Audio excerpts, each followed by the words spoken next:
Strange Block Beats.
How y'all doing this evening, family? This your brother K Judah.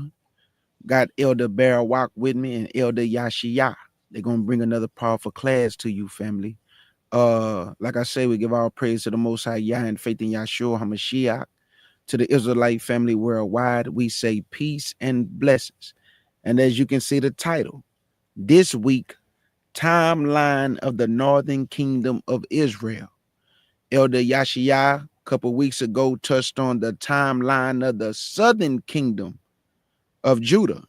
This week, our beloved elder is going to touch on timeline of the Northern Kingdom of Israel. So make sure you have your calculators. Make sure you got your Bible, your pen, and your paper. Elder Yashiyah and Elder Barawak, how y'all doing this evening? Big salute. Shalom, shalom. Big Shalom, salute. family. Big salute. Bless. All praises. All right. Before we get started, I'm sorry, K. Judy, you have something else to say for that? Oh no. Y'all got the flow. Y'all got it. Okay. Y'all Um, ready. first and foremost, I want to thank Yahweh and thank K. Judah for allowing us again another week on this platform. And I want to just shout out everybody. Shout out to the mods in the chat, Sister Eve, Shalom 78 Vet, Obadiah, Corey Bizzle. Uh, who else is there? Sister Kim, 180 in the New Covenant, and Sister Carissa Love. Shalom to all of you. Good to see you. Definitely get your calculators out. Or Shalom, Sister Abigail. But I want to make a correction. One thing about Nazarene Hebrew Institute of Technology, if either one of us say something that's in error and we catch it later, we definitely like to mention it in public in front of everybody instead of realizing it on our own. So I have realized that I made a comment last week about the tribe of Benjamin being tall.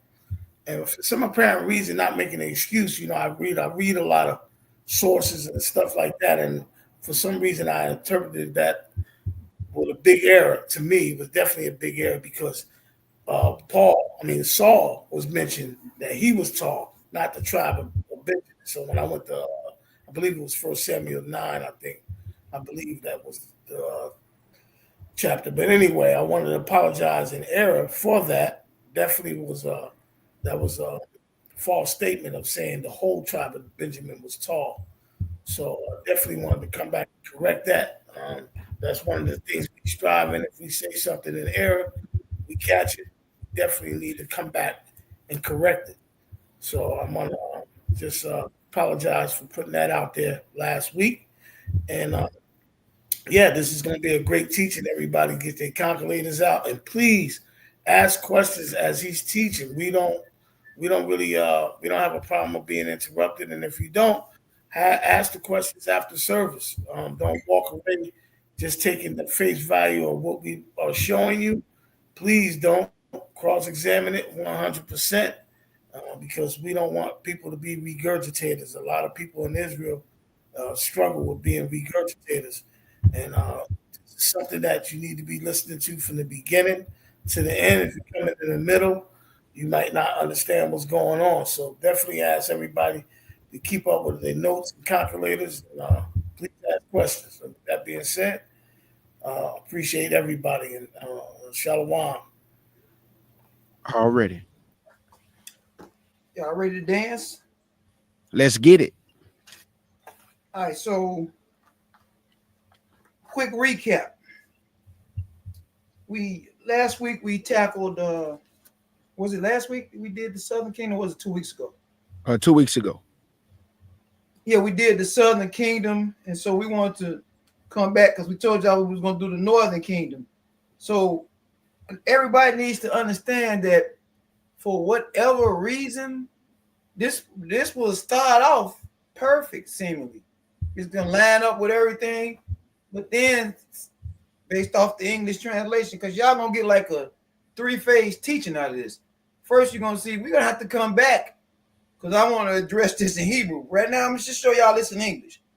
It's going to line up, then it's going to, a few years, it's not going to line up, seemingly. Then it's going to line all the way back up perfectly at the end. So just take y'all notes from last week because you're going to have to compare it to the Judah timeline or the Southern Kingdom timeline.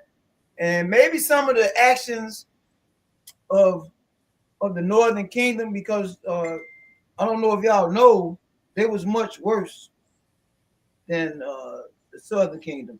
Both was horrible, these our ancestors. And so we can talk about this stuff because the Bible is a history story about us.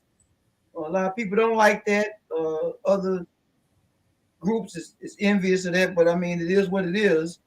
And so we gotta deal with that now. I got somebody texting me about Christianity now. Are you serious?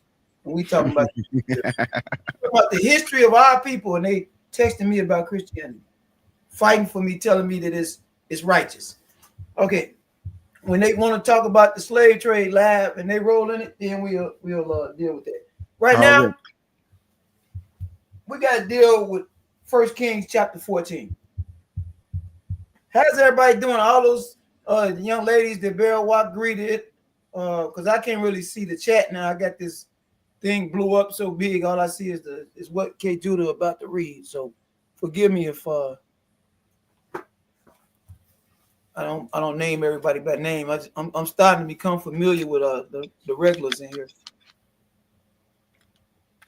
The one couple of young brothers and sisters. All right, we're in 1 Kings 14. And so I had cautioned y'all a few weeks ago to pay attention to some of these some of these kings' names, because you can have a king in Judah basically with the same name as a king in the northern kingdom at the same time reigning. Yep. So you don't want to get anything mixed up like that. I done did all the work. All y'all got to do is cross-examine what I'm teaching y'all, or sharing with y'all, I should say. We don't want to use the word teach. All right, we're in verse 19 and 20. Yes, sir. Let's get it, family. This is 1 Kings chapter 14 and verse 19 and 20.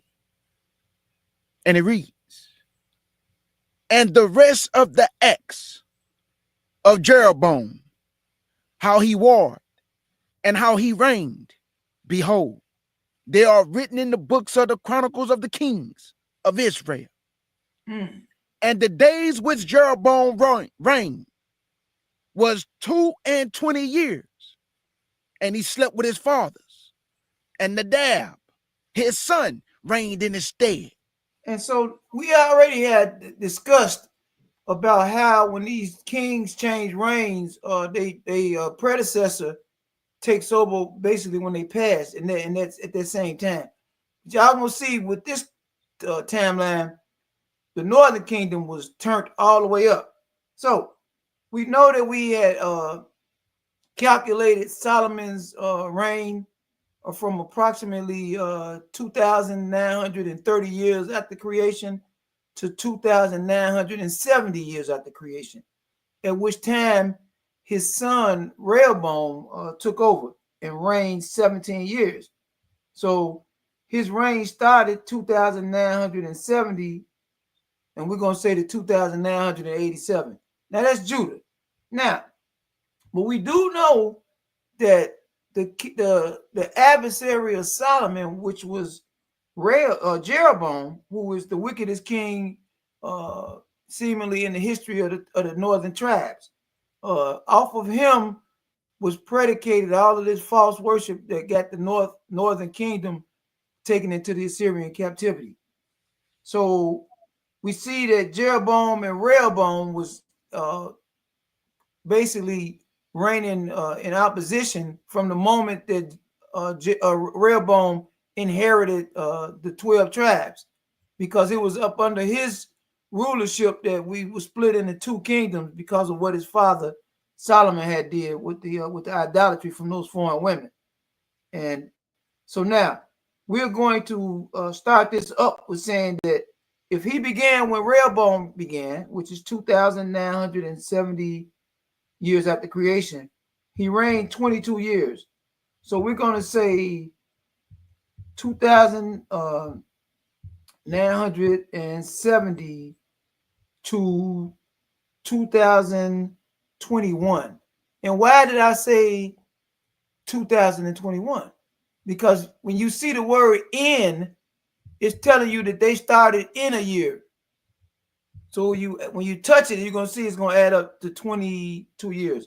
So on your hand, y'all, everybody that's doing the math that got their calculators out, you should have something like this: 2,970, and you want to add plus 21.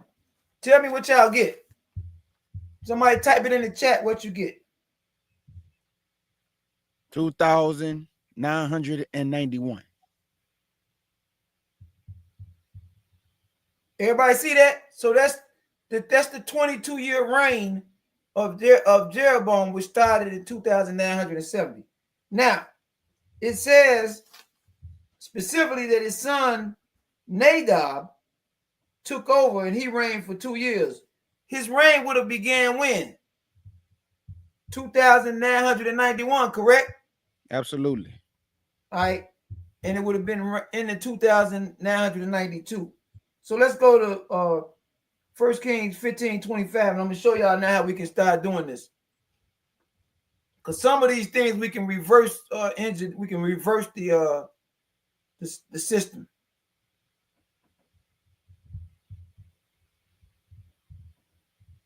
All right, we're in 1 Kings 15. Look at around verse 25.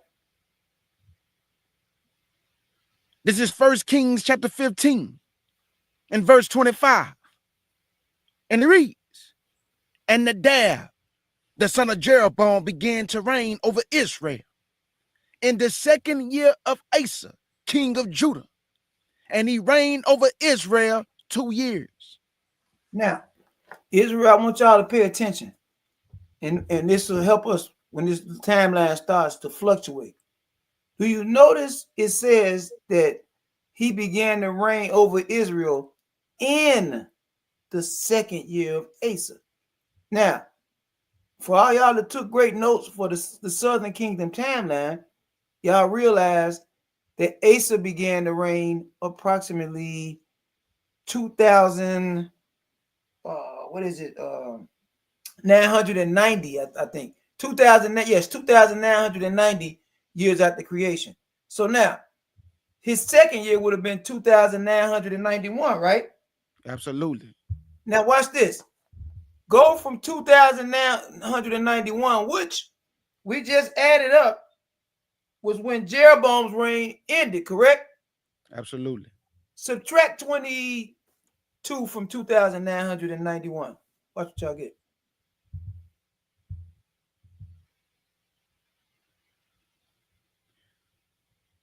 $2,969. Do that again. Oh yeah, you might. Okay, so now watch this. You're right, K. Jude. I'm sorry. It would have been that 21 because he started in 2,970. Mm-hmm. So that's letting you know that y'all got the right number on Jeroboam. So now we got 2 kings according to scripture that's lined up perfectly. Is everybody following us? Absolutely. Y'all got any questions, please put them in the chat because y'all gonna have some in a minute. All right. And so 1 Kings 15, 9 and 10, if we can go there.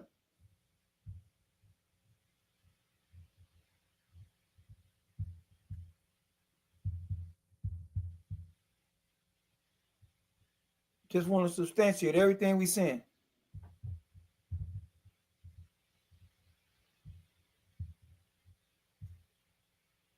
During Jeroboam's 20th year, right? Mm-hmm. Asa,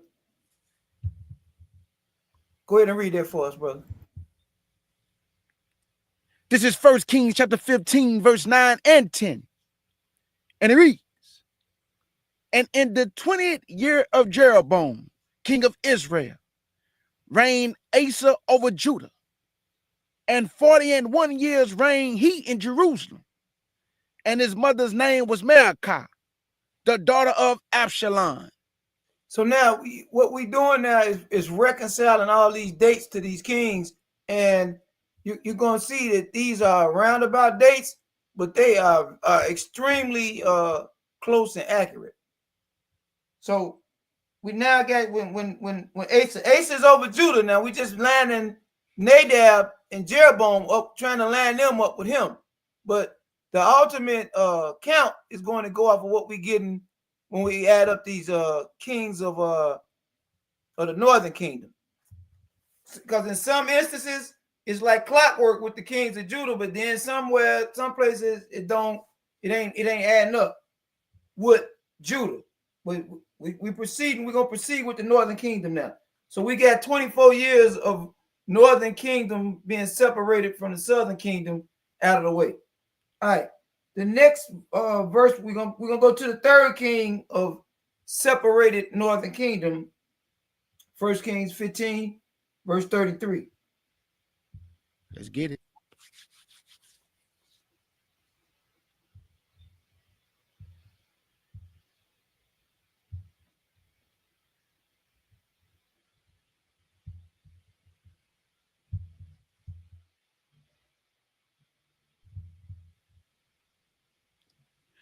Same chapter.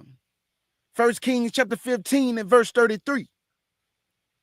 And it reads, in the third year of Asa, king of Judah, began Baasha, the son of Ahaziah, to reign over all Israel, and Tazah 24 years. Now watch this. Hold on a second. If Asa's reign began 2,990 years after creation, it says in the third year. So that will be 2,990, 2,991. Now they're in the third year, which is 2,992. Y'all following me? So now it says this is when Baasha, the son of Ahaziah, he began to reign over Israel. Notice where they capital at this time. I'm just saying, y'all pay attention. And he reigned 24 years. So now, with 2,992 being the start of his reign, add 23 years to it.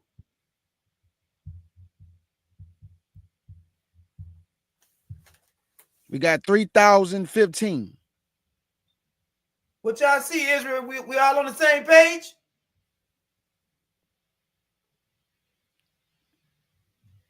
All right, that's king number 3. We now at 48 years of northern kingdom being separated with over three rulers. Go to 1 Kings 16:8.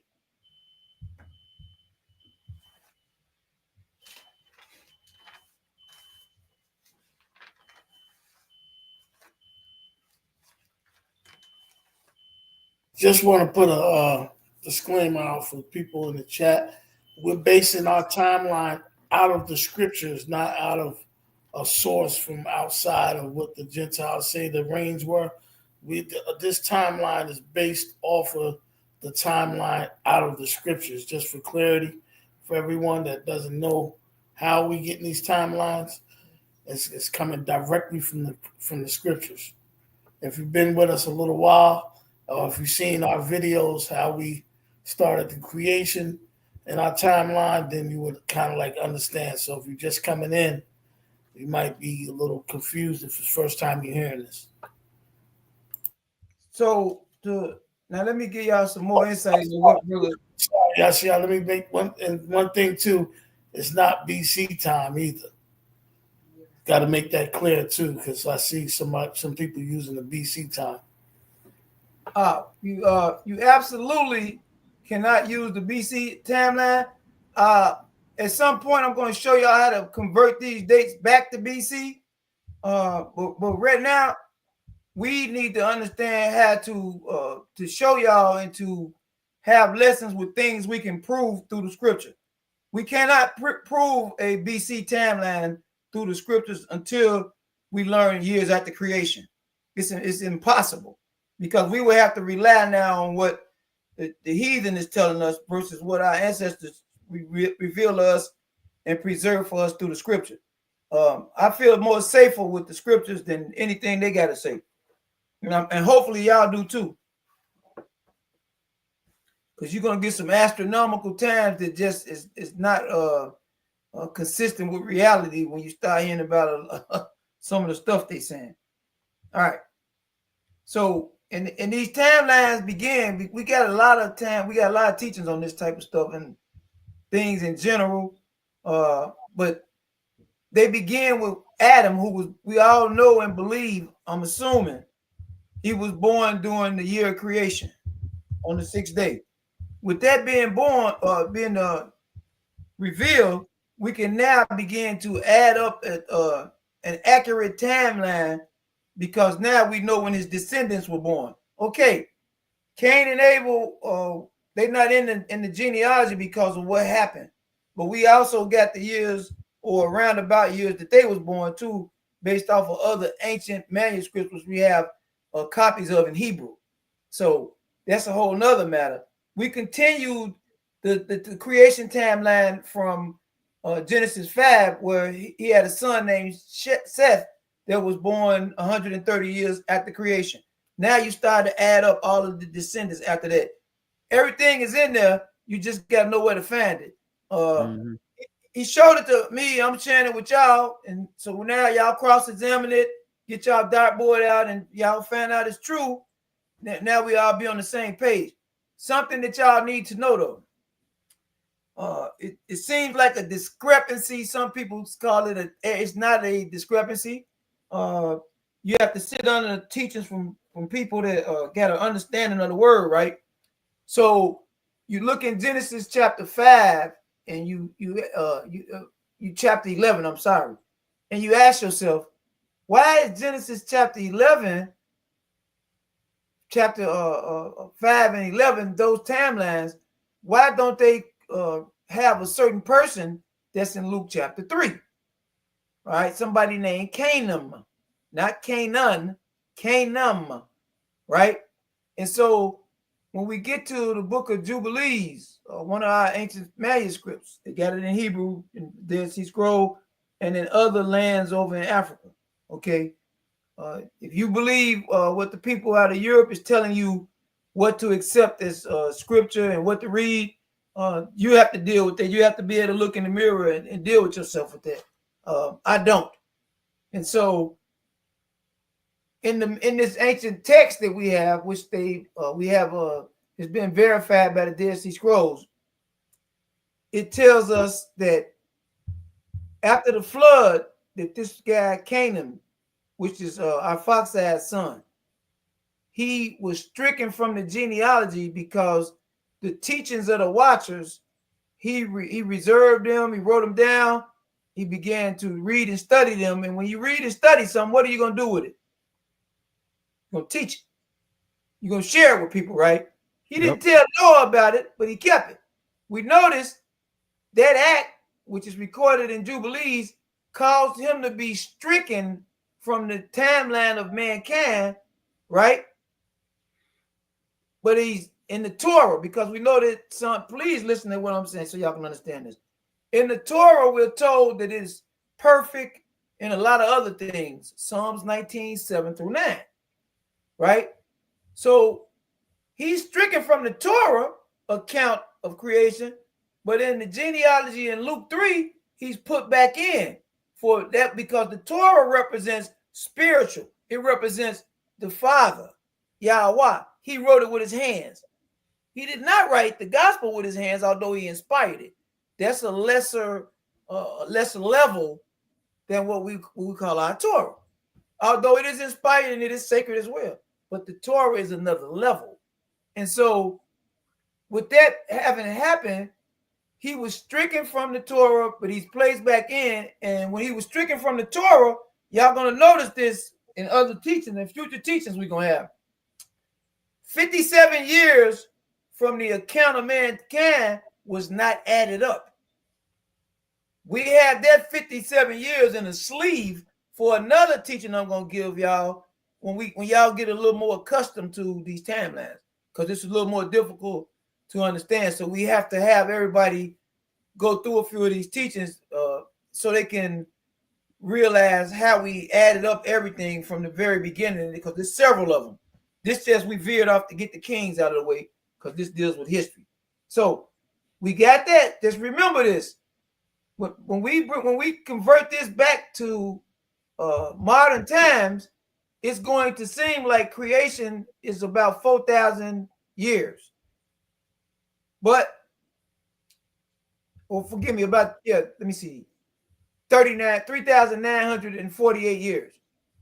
Now, but it's absent 57 years. And it's absent some of the teachings that are held in Enoch.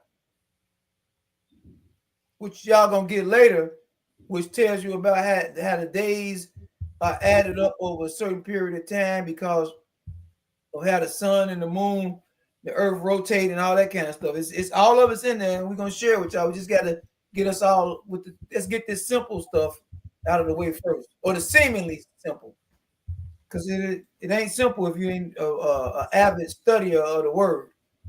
All right, so we left off by my count. We should be in 1 Kings.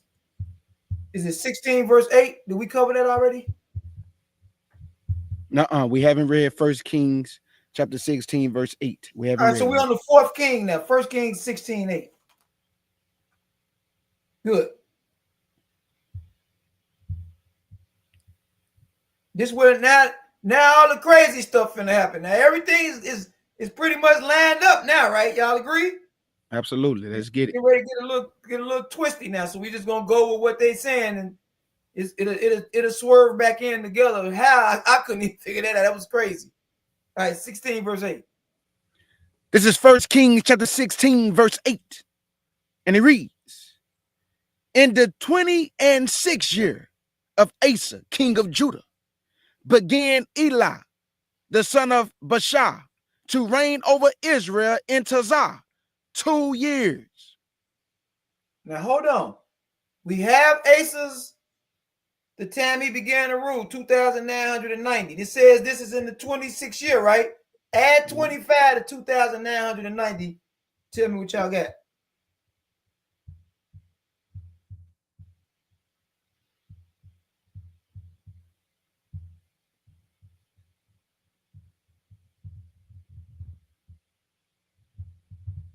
You say add what to it? 20 what? Add 25 Gotcha. to 2,990.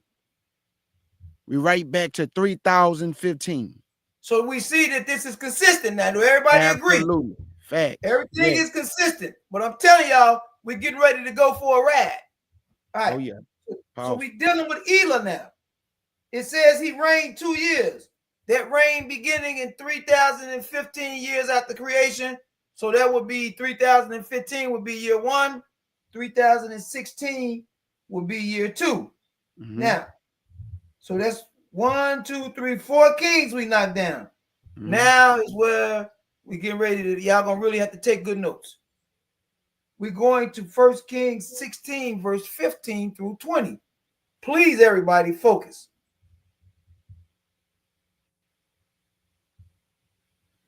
Elder Yashia. Yes.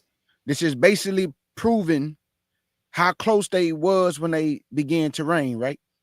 Yes. Gotcha. It's letting you know, it's giving you the years that they reigned. Right. Now, at the end, we're going to be able to add up how many years that the northern kingdom was in existence with known kings. Gotcha. So I'm asking, because you got people in your chat that do they do a wonderful job. Your moderators, please keep count of the number of kings we've covered, if anybody can. I mean, I know y'all got a lot of stuff going on, because we want to add this up at the end, because we started 2,970. Now we want to know when we're done where we're going to end at, and so we can tell through this timeline, through the scriptures, how long the northern kingdom had rulers and reigned. Facts. With known kings. This is our history now. If anybody, I'm praying that all y'all on here for the same reason we on here, because this is our ancient history. We should know this. Our history goes well beyond them putting us on slave ships and throwing chains and nets on. It goes well beyond the stuff that happened during Prohibition and these plantations in America. Well beyond that. We got a rich culture. Extremely. So now we're going to verse 15 through 20. And so I think that he already read 15. Did you start reading 15 yet? Nuh-uh, not yet. All right, watch this. Yeah, you asked that question. That's right. Go ahead. Watch this. This is 1 Kings chapter 16 and verse 15. And it reads, "In the 27th year of Asa, king of Judah, did Zimri reign 7 days in Tazah." Stop. And the people. 1 second, K. Judah. Now, did anybody pick up what just happened?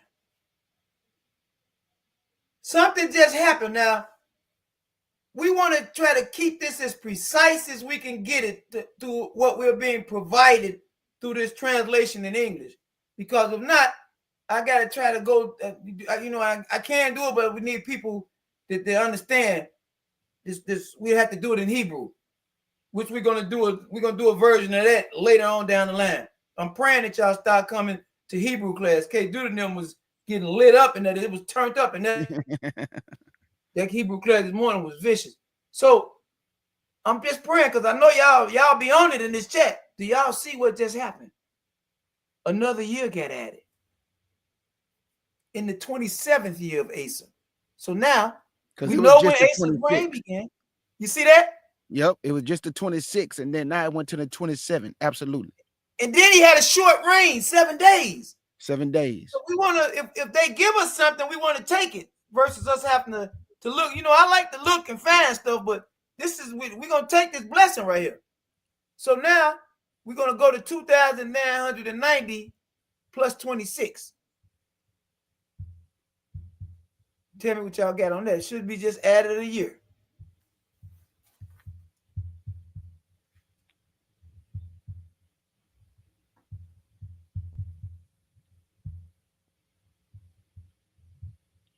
We right back to 2,991, right? Now we're going from 2,990. We're going to add 26 to that. Oh, okay. Got you.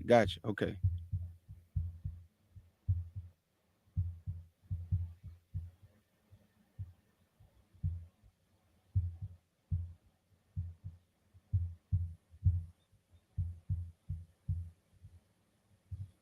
$6,006. Say that again. Let's look at it. Hold on. Let me see. 2,900. Okay, 90 plus 26. Right back to 3,016. All right. So watch this now. Because of the 1 year. Right. 1 year. The 1 year. That's cold. That's cold right there. But now hold on, because I want y'all to pay attention so we can learn how to, because these is like word problems. So when we just did Elah, right? Mm-hmm. Elah was in what year? He was in the 26th year of Asa, correct? Absolutely. In 16:8, right? Scroll down real quick so we can make sure. Remember, these is word problems. 16:8, Bearwatt. I'm sorry. We're gonna come right back. I want y'all to see that though. Yep, so that's the 26th year. That was 3016, right? Absolutely. This the 27th year. So we're gonna say we rounding these things off. Y'all gotta work with us. It's 3017.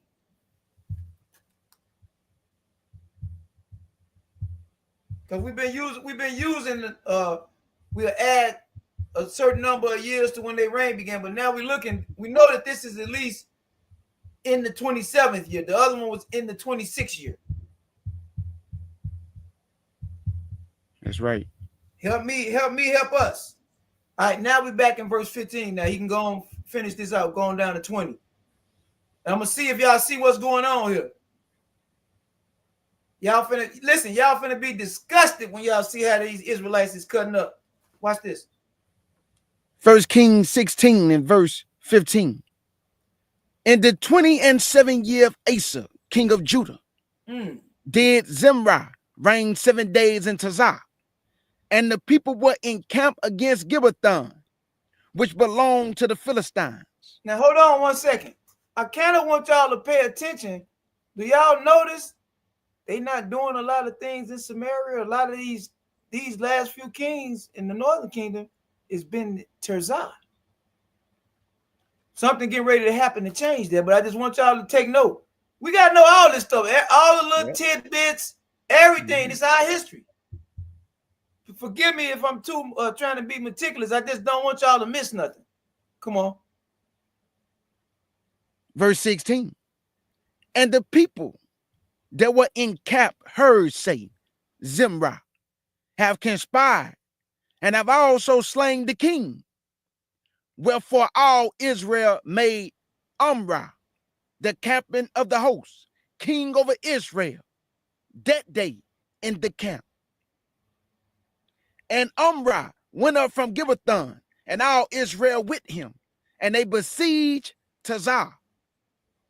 And it came to pass when Zimri saw that the city was taken, that he went into the palace of the king's house, and burnt the king's house over him with fire, and died. What did he just For do? his- He like he committed suicide. Mhm. This is a false coup right here. Y'all see this? This ain't sanctioned from Yahweh. Where this come from? Sure not. They doing what they want to do now. Watch this. Verse 18.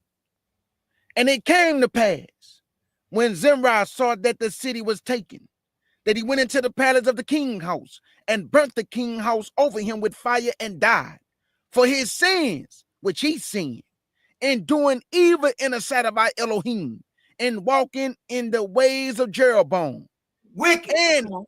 and his sins, which he did, to make Israel to sin. Now the rest of the acts of Zimri, and his treason that he wrought, are they not written in the book of the Chronicles of the Kings of Israel?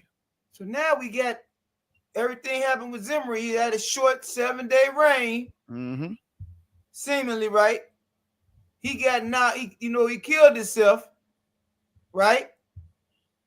Now Omri done took over. This is a false coup. This is 3017 years after creation. All right, now watch this. We're going to the next king, Omri. I hope y'all know who Omri is. He's got a whole wicked land. It's just wicked. Look at verse 23.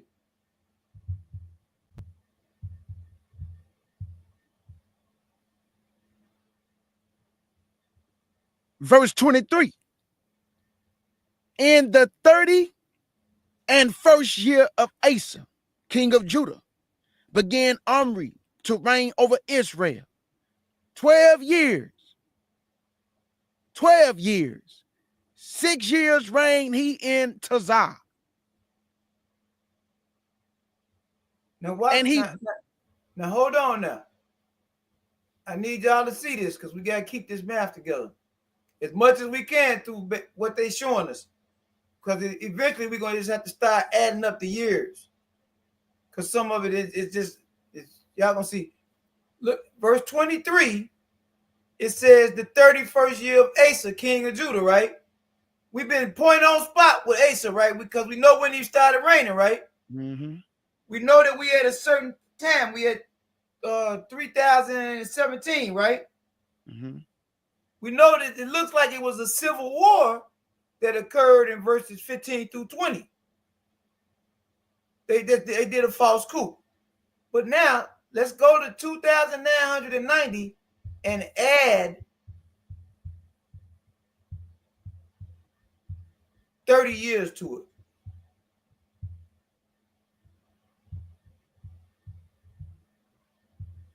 We got 3020. All right. Y'all got that? So we got 3020, 3021. We're going to give now we around about dates. Let's say this is 3021 is when it started, right? Let's just say we say that, correct? Yes, sir. Now stay with me because y'all going to realize why I'm doing some of these calculations because some of these reigns going to be short. They're not going to be a year. What we're going to do is add them on at the end. So we got Omri's in power. We're going to say it says 12 years we're being told. 3021, that's 1. 22, 23, 24, 25, 26, 27, 28, 29, 30, 31, 32. That's 12 years. That's 12 years. That's the 12 years it seems like Omri reigned, right?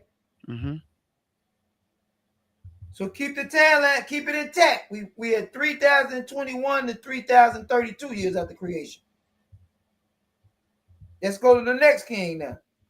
Omri's son. I'm sure y'all are going to be familiar with him. 1 Kings 16, verse 29. This is 1 Kings chapter 16 and verse 29. And it reads, and in the 38th year of Asa, king of Judah, began Ahab, the son of Omri, to reign over Israel. And Ahab, the son of Omri, reigned over Israel in Samaria 22 years. Now watch this right here. It's something I want to show y'all. We got Asa's reign, right? Mm-hmm. We know when Asa began to reign, 2,990. So by every account, this is about 6 years later. But we can't account for that 6 years during the reign of Omri, and we know that the kings always precede the same year that their father dies, basically, right? Mm-hmm. So if it says 38 and Omri reigned 12 years, according to verse 23, the 38th year of Asa would be what? 2,990 plus 37. Something like that, right? What y'all get?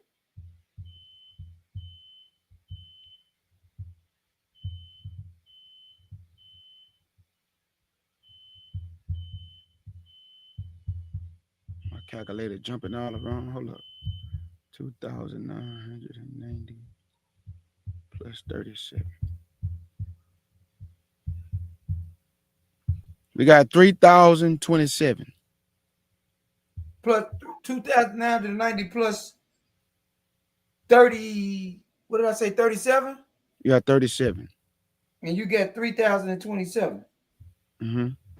All right. We got one witness in the chat too. He been keeping up. Momentum.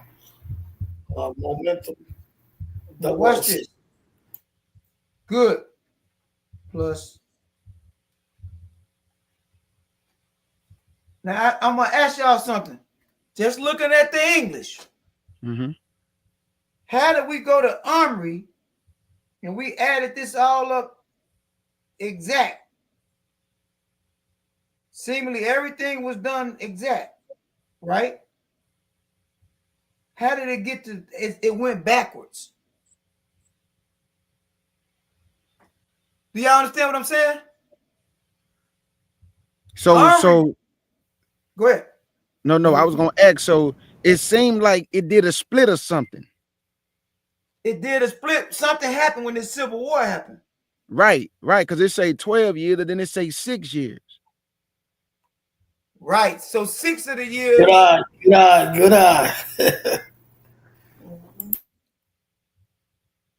6 of the years he reigned in Tirzah. You saw that, right?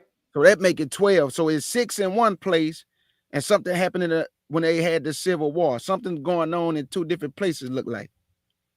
Do y'all think now watch this.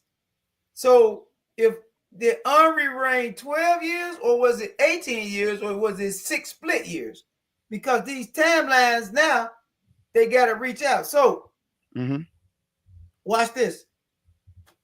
If you say that Omri's reign began 3017, right? 3017 plus 12 is what? 3,029, right? So we got, if we take that route, that's closer to when the king in verse 29, 38 years. It's only 2 years off. But so how are we getting now that the math is now something's going on? Do everybody understand what I'm saying? It's like something happened when that civil war happened.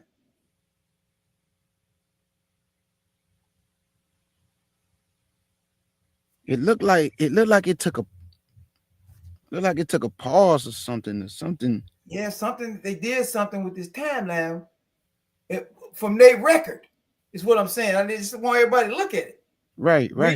We ain't ducking up. We trying to figure this out together. Everybody. Of course, I got the answer, but I mean, I want to see if y'all see. Absolutely. Okay. Let it play out. Absolutely. Everybody just let it roll and watch how it's gonna smooth out. That's why I told y'all it's gonna be some twists and turns. Is it the translation, or did something happen during the war? Then y'all gonna see. Y'all already saw. How did Omri come to power? It was treachery, right? It was treachery, right? Watch. It's a lot of this stuff is getting ready to happen. So we don't, these records that they get, we don't know how they are doing the account of it because there's so much wicked stuff going on. Now, if we saying that Omri reign was from 3017, right? Let's go back and do that now. Yeah, that brings you to 3029. But where do we get the other edition? It says 3021. Where that come from? Because remember, y'all gotta pay attention. It said that all this stuff happened in the 27th year of Asa. Mm-hmm. So how do you get from that, which is 3017, right? And then you go to, which that'll bring you to 3029, basically. If you start at 3017, 3028. Let's do this again. If you start, because I like hand counts. Now I need everybody to just please be patient because it's gonna add, it's gonna round out. Mm-hmm. If 3017 is year one, 3018, 3019, 3020, 21, 22, 23, 24, 25, 26, 27, 28. That's more. Now we don't not brought it back to something that seems like it's correct, right? Because Asa's reign, forgive me, Asa now says in the 38th year. Wasn't y'all math? Didn't y'all math just say 3027? Yep. So we only a year off. Y'all got that? Yeah, I see it. Yeah. Walk with me. So it started in 3017. I just want to show y'all we know what we talking about. Remember, these are roundabout dates. And from that 17 or the 3017, we added the 12, which gave us the 3029, right? Now what you do is, remember, it started in 3017, so that's what you start your count with. Okay. That's going to bring you to 3028, which is a year away from what we're saying about the 38th year of the reign of Asa. Now, it's two ways to do this, to look at this. I'm just showing y'all all the different ways. If you say 2,990 when Asa began and you add 38 to it, that brings you to the same thing. Or you can say 2,990 is year one and tack on 37 years to it. It brings you to 3027. Either way, we're extremely, we right there. I see what you're saying. We still right there. I just want to give y'all the various formulas y'all can use for this. Right. All right. Let's make sure ain't nobody confused so they see what we're doing. Because remember, he took over from the reign of Zimri in year 3017. So it was in that year. So that's where his count starts at. Mm-hmm. So y'all move forward from there. So we now get everything where it's back in order again now.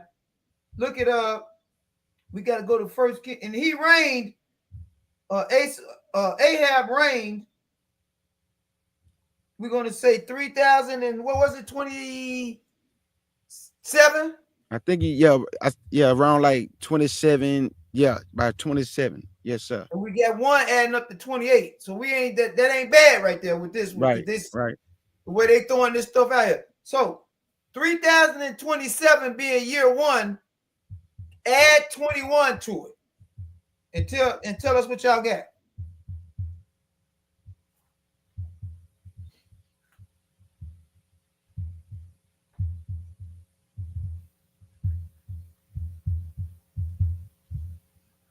We got 3,048. 3,048, right? Mm-hmm. All right. Watch this now.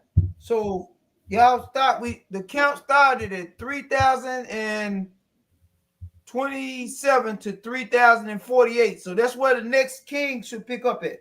Hold up a second. And Elder Yashia, I also paid attention to in verse 23, when Omri, when he started to reign over Israel, we know it was 12 years, and he was in Tazah. But then when Ahab took over, it was in Samaria. Right. You see that? Because his father had purchased, if you go back and read, his father purchased Samaria. Mm-hmm. So it's 3,027 to 3,048, correct? Yep. All Yes, right, sir. good. So now we're going to, that's 22-year reign. 22 Now we're going to go to 1 Kings 22, verse 51. Let's get it.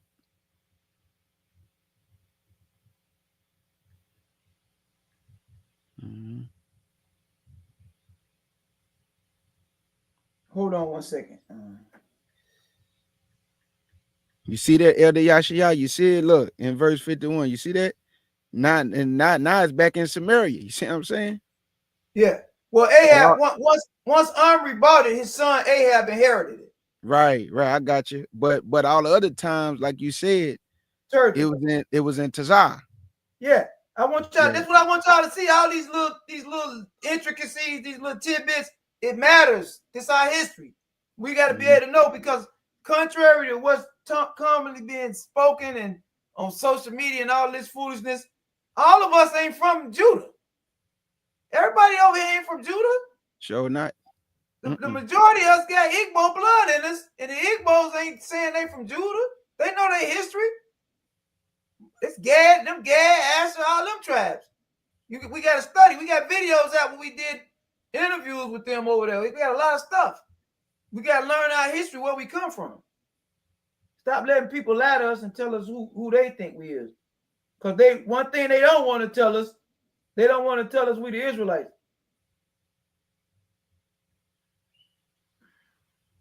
You ready? Yeah. Let's get it. Verse 51. Kings. Yeah, we'll be done in a second. It's just I want everybody to see this process. All the ways to do this. This is 1 Kings. I'm sorry. No. You go ahead. Go ahead, Elder Yashia. You in 1 Kings 22, verse 51. We starting at 3,048 years after creation. Now, this is what I'm going to tell y'all. Mm-hmm. If we continue to go through these tan lines, it's going like when we go through the tan line, you see where it says the kings at? We can try it, but it's going to cause, let's just look. I want y'all to look at it, because eventually we're going to have to go back to just add the years on. Watch this. This is 1 Kings 22 and verse 51. And it reads, Ahaziah, the son of Ahab, began to reign over Israel in Samaria 17 years of Jehoshaphat, king of Judah, and reigned 2 years over Israel. All right. And yep. Now y'all got to see this. So now, this guy Ahaziah is some more treachery. We'll deal with that later. 2 years. 2 years. A 2-year reign. So he started 3,048. It's 50. 3,049. In 3,048, 3,049. Meditate, because we looking at it like a lot of the English, and you got to see that word "in" mean a whole lot. So, but now let's go back just to check, because we got a date on the king that we got the date on. We want to see if this is translated right in English. When did Jehoshaphat begin his reign? Anybody remember that? Y'all got y'all notes?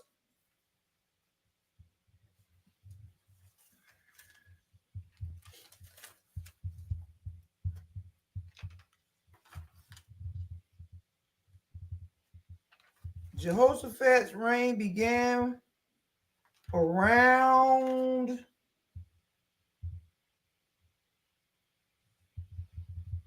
this is what drives you crazy right here. His reign began around 3031. We got Judah's timeline is much easier. It ain't got nothing but the northern kingdom. So now, here's what we're gonna do.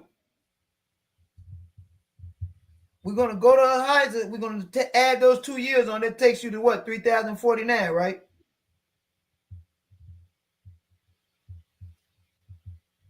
Y'all agree? So okay, so we was at 3048, 2 years. I thought it would have been 50. Well, you can say it, but see what it. Watch what it say. Okay. All right, let me see. It say. Read that verse again. Verse 51.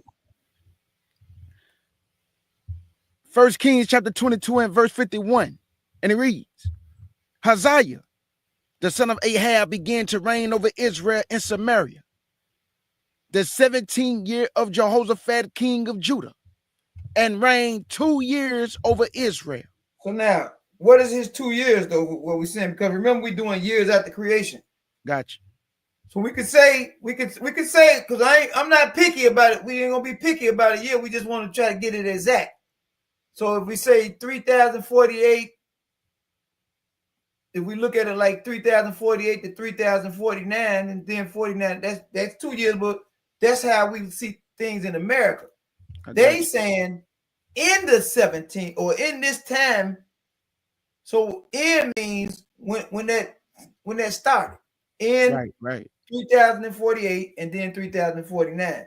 So Gotcha. that means that the next king gonna pick up when we could say 3049 or 3050. For this, I use 3049. Our dates is gonna be around the same thing anyway. We're trying to get around about dates. Y'all see this? I see what you're saying, how it says in the 17th year, meaning that it was around that 17th year of Jehoshaphat. Right, and it wasn't complete yet. That's all I'm saying. Gotcha. I got you. That's what I'm trying to get everybody to see, to follow these lines, because it's gonna add up at the end. We'll see everything gonna round out. So we got Ahaziah for 2 years, and those are the 2 years we said we're gonna use. Now we're gonna go to 2 Kings 3 verse 1.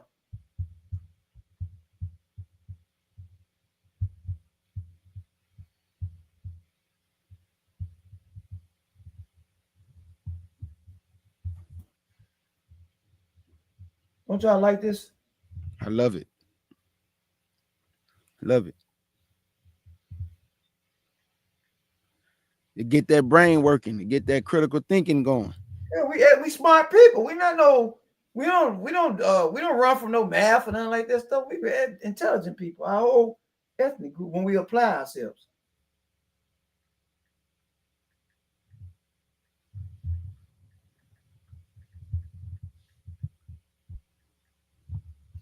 All right, you in verse 1, if I'm not mistaken.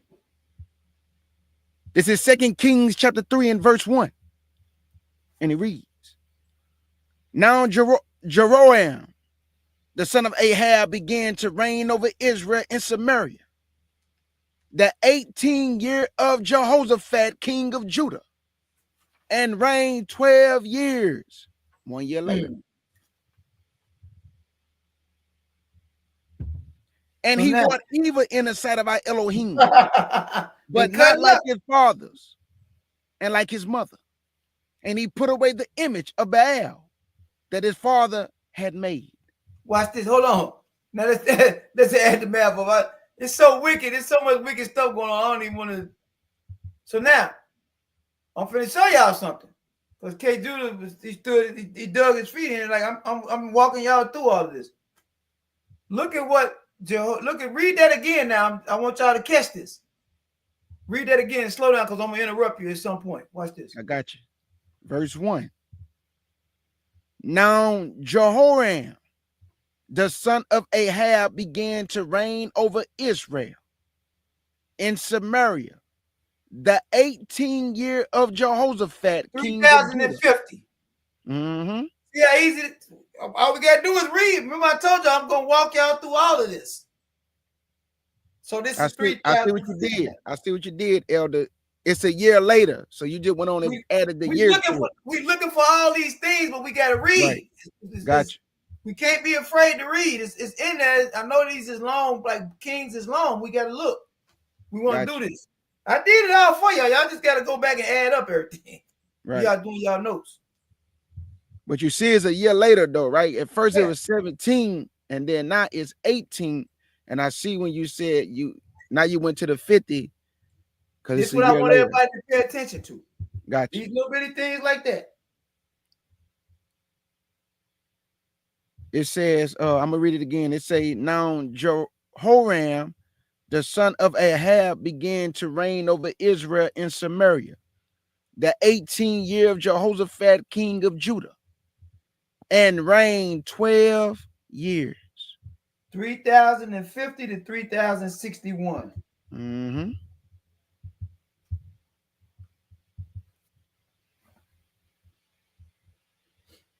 Want me to keep going? Oh no, we through with that now. We done added them. We done checked them years on. Now we going to. So yes.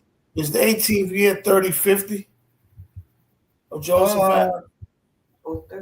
That's what I'm trying to explain y'all. Some of these, the northern kingdom is not according to how they got it printed out for here.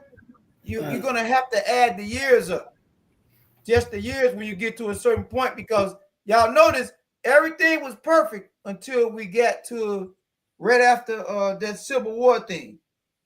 It started where they wasn't adding up with Judah no more. So it's like it's some unrecorded history if you try to push the timeline to make it line up with Judah. So you can't do that. What you have to do is add the years up. So now we adding the years up. It at the end it's gonna come back where it's like, wait a minute, now how's it adding up with the kings? Do you understand what I'm saying? I got you. We got Judah. So what would be the 18th year though? That's what we just said. According to the numbers, because we only doing the numbers now, because the 18th year of Jehoshaphat started reigning. He started reigning 3031, right? So his 18th year, and it's close, but it add 17 to 3031. It's only a couple years. It's only a couple years off. I wanted to get that clarity because you can get confusing on that, and I wanted to. Well, I've been trying to walk everybody through it so they can see. We had lost a year, a few years, then we picked it back up. Right. Okay. So it's almost accurate, but it ain't as accurate as Judah. But it depends if you're starting your count the year that the reign began, or are you when it says the last king died, when his reign ended, are you not adding on the whole total to that? And then it bring everything close within 1 year. Right. Yeah. So in other words, what I'm saying is this. Solomon reigned from 2,930. He reigned for 40 years. That's a known fact, right? Mm-hmm. We saying 30 plus 40 is 2,970 now, right? Mm-hmm. So his son Rehoboam would have taken over when his father died, right? Right. And he reigned for 17 years. So are you saying that Rehoboam's reign began? Are you going to add 17 to 2,970, or are you going to add 16 to it? That's what I'm saying. I'm giving y'all both ways. It's going to be up to y'all. We used to do this when we started, and I think with Israel, it makes it most sufficient. But with Judah, because I wanted to see how could these timelines coincide with what man has, and I did Judah's timeline by adding the total number of years when the king died. When David reign was from 2,890, if I'm not mistaken, to 2,930. That's a 40-year reign. So Solomon, 2,930 to 2,970.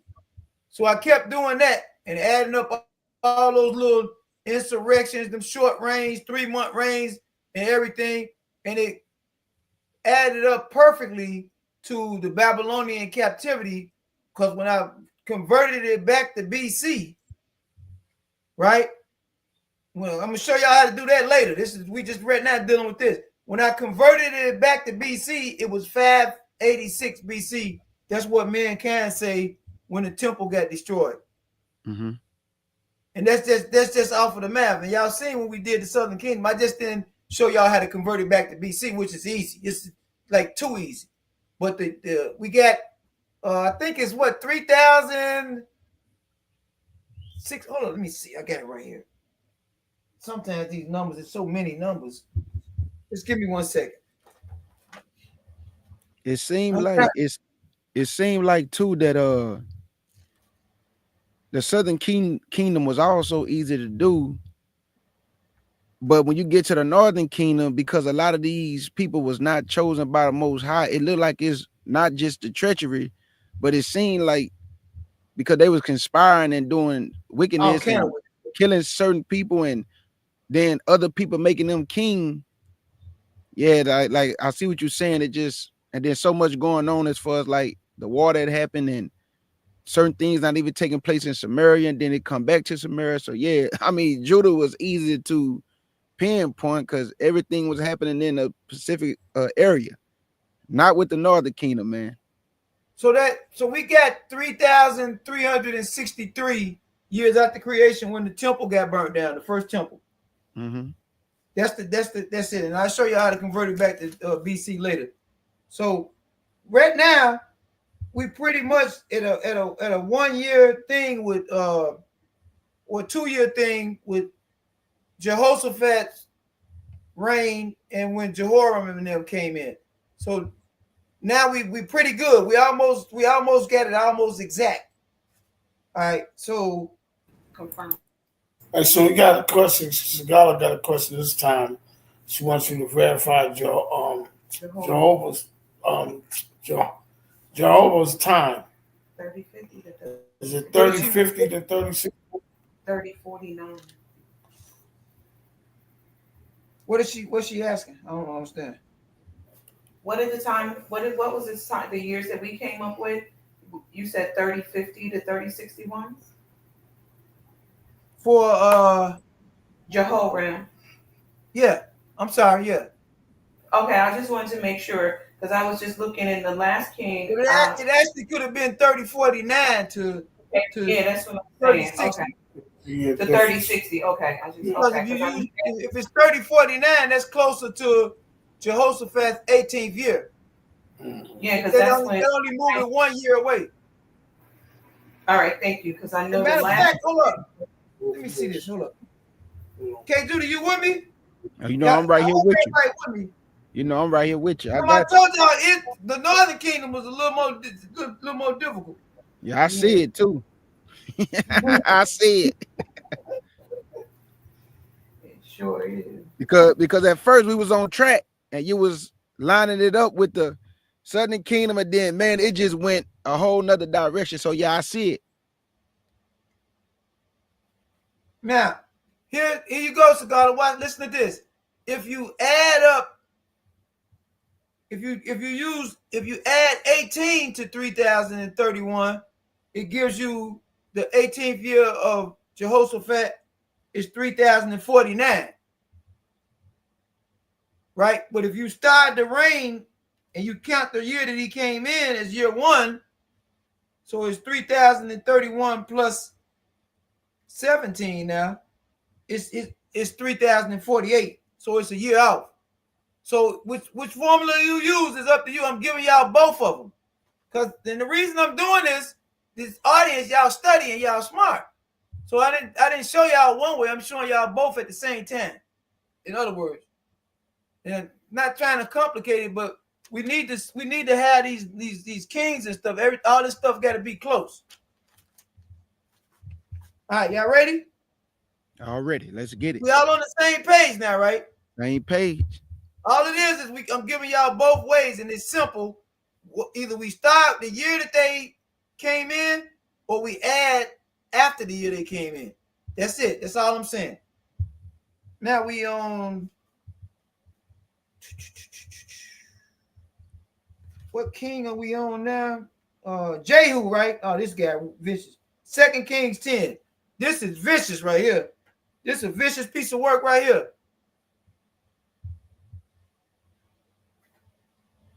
Even though Ahab was terrible, there's still nobody like Jeroboam. No, Jeroboam is the worst. That man was wicked, man.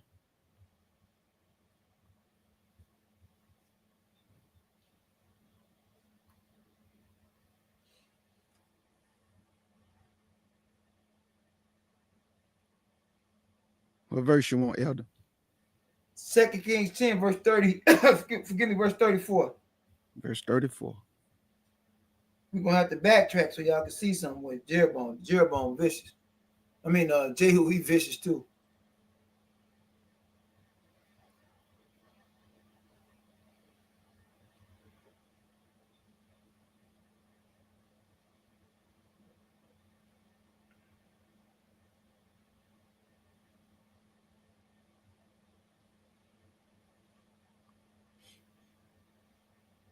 Verse 34.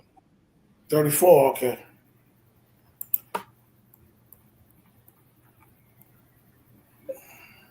What was your last count on that? It was at 3,049, right?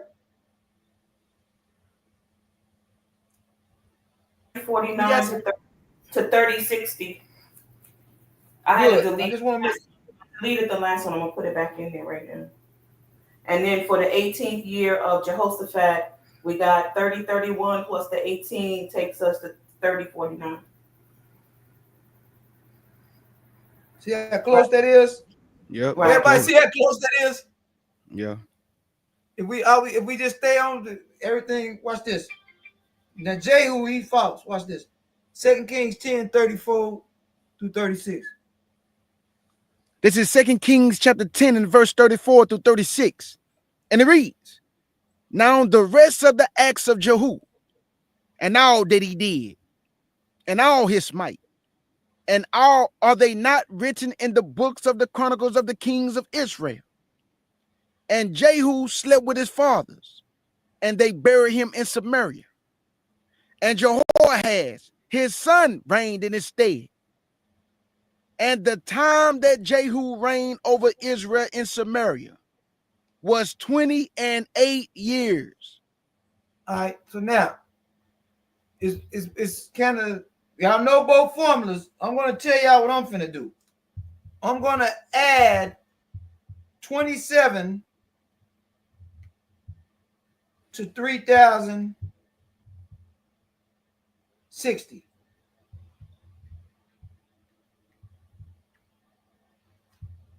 Jehu's reign seemingly is from 3,060 to 3,087 because we started with the year 3,060. Mm-hmm. Seemingly. Notice I keep saying seemingly. All right. So it say he reigned 28 years. Now, y'all need to see what happened. Go back to 2 Kings chapter 9 because we're getting history and everything out of this.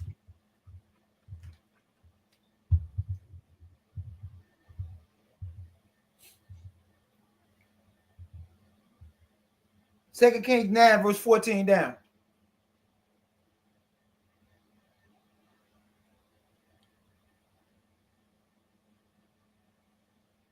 Second Kings chapter 9 and verse 14 down. And it reads, so Jehu, the son of Jehoshaphat, the son of Nimshi, conspired against Joram. Now Joram had kept Ramoth Gilead, he and all Israel, because of Hazael, king of Assyria. But King Joram was returned to be healed in Jezreel of the wounds which the Syrians had given him when he fought with Ahaziah, king of Syria. And Jehu said, if it be your minds, then let none go forth nor escape out of the city to go to tell it in Jezreel. So Jehu rode in a chariot and went to Jezreel, for Joram lay there, and Ahaziah, king of Judah, was come down to see Joram. And there stood a watchman on the tower in Jezreel, and he spied the company of Jehu as he came, and said, I see a company. And Joram said, take in horsemen, and sent to meet them, and let them say, it is peace. So there went one on horseback to meet him, and said, thus said the king, is it peace? And Jehu said, what hast thou to do with peace? Who this sound like? Dude, this sound like us right here. Come on, y'all know who this is. Y'all know who these people is. Come on. Watch this. What has this to do with peace? Turn thee behind me. And the watchman told, saying, the messenger came to them, but he cometh not again. Can you scoot it up a little bit, Elder Barawat? Y'all gotta, everybody gotta know who this is. This is what they don't want y'all to see. Watch this. This is crazy. Verse 19. Then he sent out a second on horseback, which came to them and said, thus said the king, is it peace? And Jehu answered, what hast thou to do with peace? Turn thee behind me. And the watchman told, saying, he came even unto them, and coming not again. And the driving is like the driving of Jehu, the son of Nimshi. For he driveth ferociously. And Joram said, make ready. And his chariots was made ready. And Joram, king of Israel, and Ahaziah, king of Judah, went out, each in his chariot. Together again. Y'all see this? Watch this. Mm-hmm. And they went out against Jehu, and met him in the portion of Nadab, the Jezreelite. And it came to pass when Joram saw Jehu, that he said, is it peace, Jehu? And he answered, what peace? So long as the holdings of thy mother Jezebel and her witchcrafts are so many. And Joram turned his hand and fled, and said to Ahaziah, there is treachery, O Ahaziah. Wow. This is crazy. Oh my goodness. One more verse. Can you scoot it up for me a little bit, Elder Bell? This is insane, right? People got to understand who this is. This is nuts. Verse 24. Already 26. Verse 24. And Jehu drew a bow with his full strength, and smote Jehoram between his arms, and the arrow went out at his heart, and he sunk down in his chariot. Then said Jehu to Pekah, his captain, take up and cast him in the portion of the field of Nadab, the Jezreelite. For remember how that when I and thou rode together after Ahab, his father, the Elohim laid this burden upon him. Surely I have seen yesterday the blood of Nadab and the blood of his sons, said the Elohim, and I will require thee in this plate, said the Elohim. Now therefore take and cast him into the plate of ground, according to the word of our Elohim. Now listen, everybody know about Nabal. This is who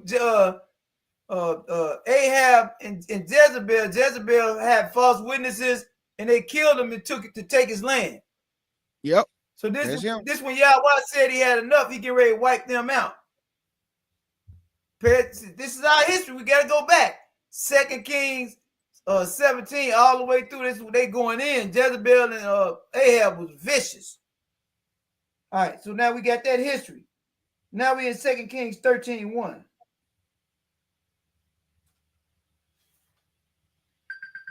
Ahab is a prime example. Yes, yeah. I'm sorry. Go ahead. Go ahead. No. You go ahead, Elder Barrow. I'm trying to get the dates verified For Jehu. for Jehu. Jehu was 28 years, 3060 to 3087. Okay. Okay. Thank you. All right. That boy Ahab was weak. Yeah. He was weak. Very, very weak. So we starting at 3087, and what y'all gonna do is add 16 years to it unless something else pop up. Everybody seeing how to do this. Verse 1. 7, verse 16.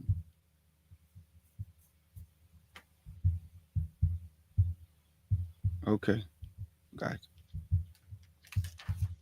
This is 2 Kings chapter 13 and verse 1.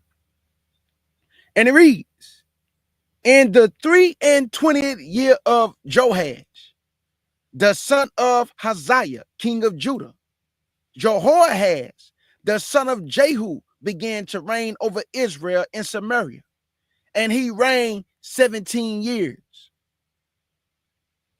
All right, so now Jehu's son took over around 3087 years, right?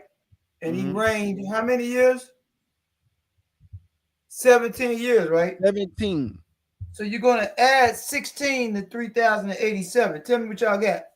3,103.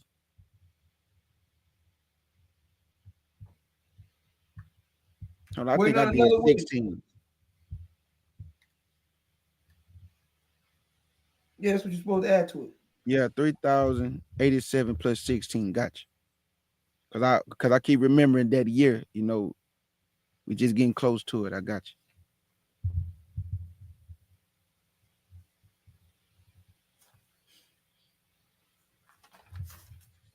We got another witness. What did you say you got? I got 3,103. All right, go ahead. We got the same thing. Already. Oh, you want me to read verse 2 and keep going? No, you don't. We're gonna go to the next king, verse 10. Got you. Okay. Next king. Let's get it.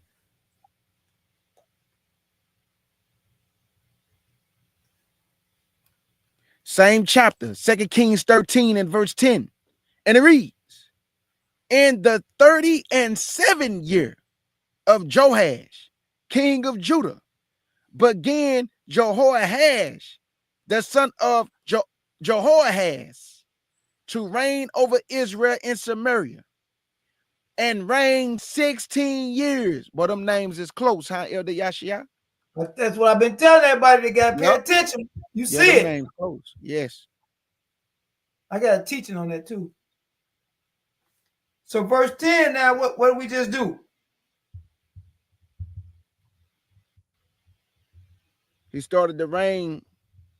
I mean, he reigned 16 years, but it was in the 37th year of Joash, king of Judah. All right. So there's two ways we can do it.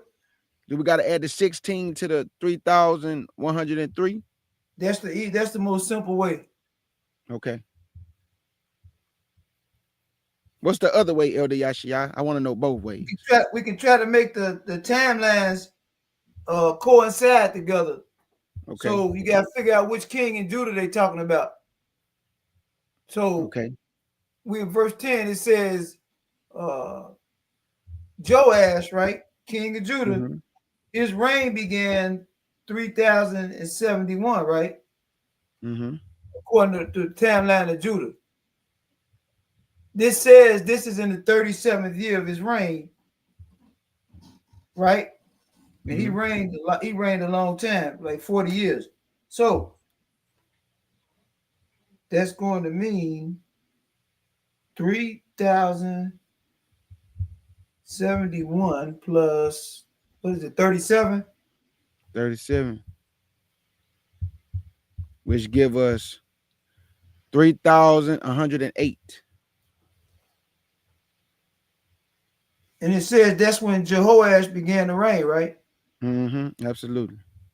So look at the difference now. See how we went from 1 year to 5 years and we ain't did nothing wrong?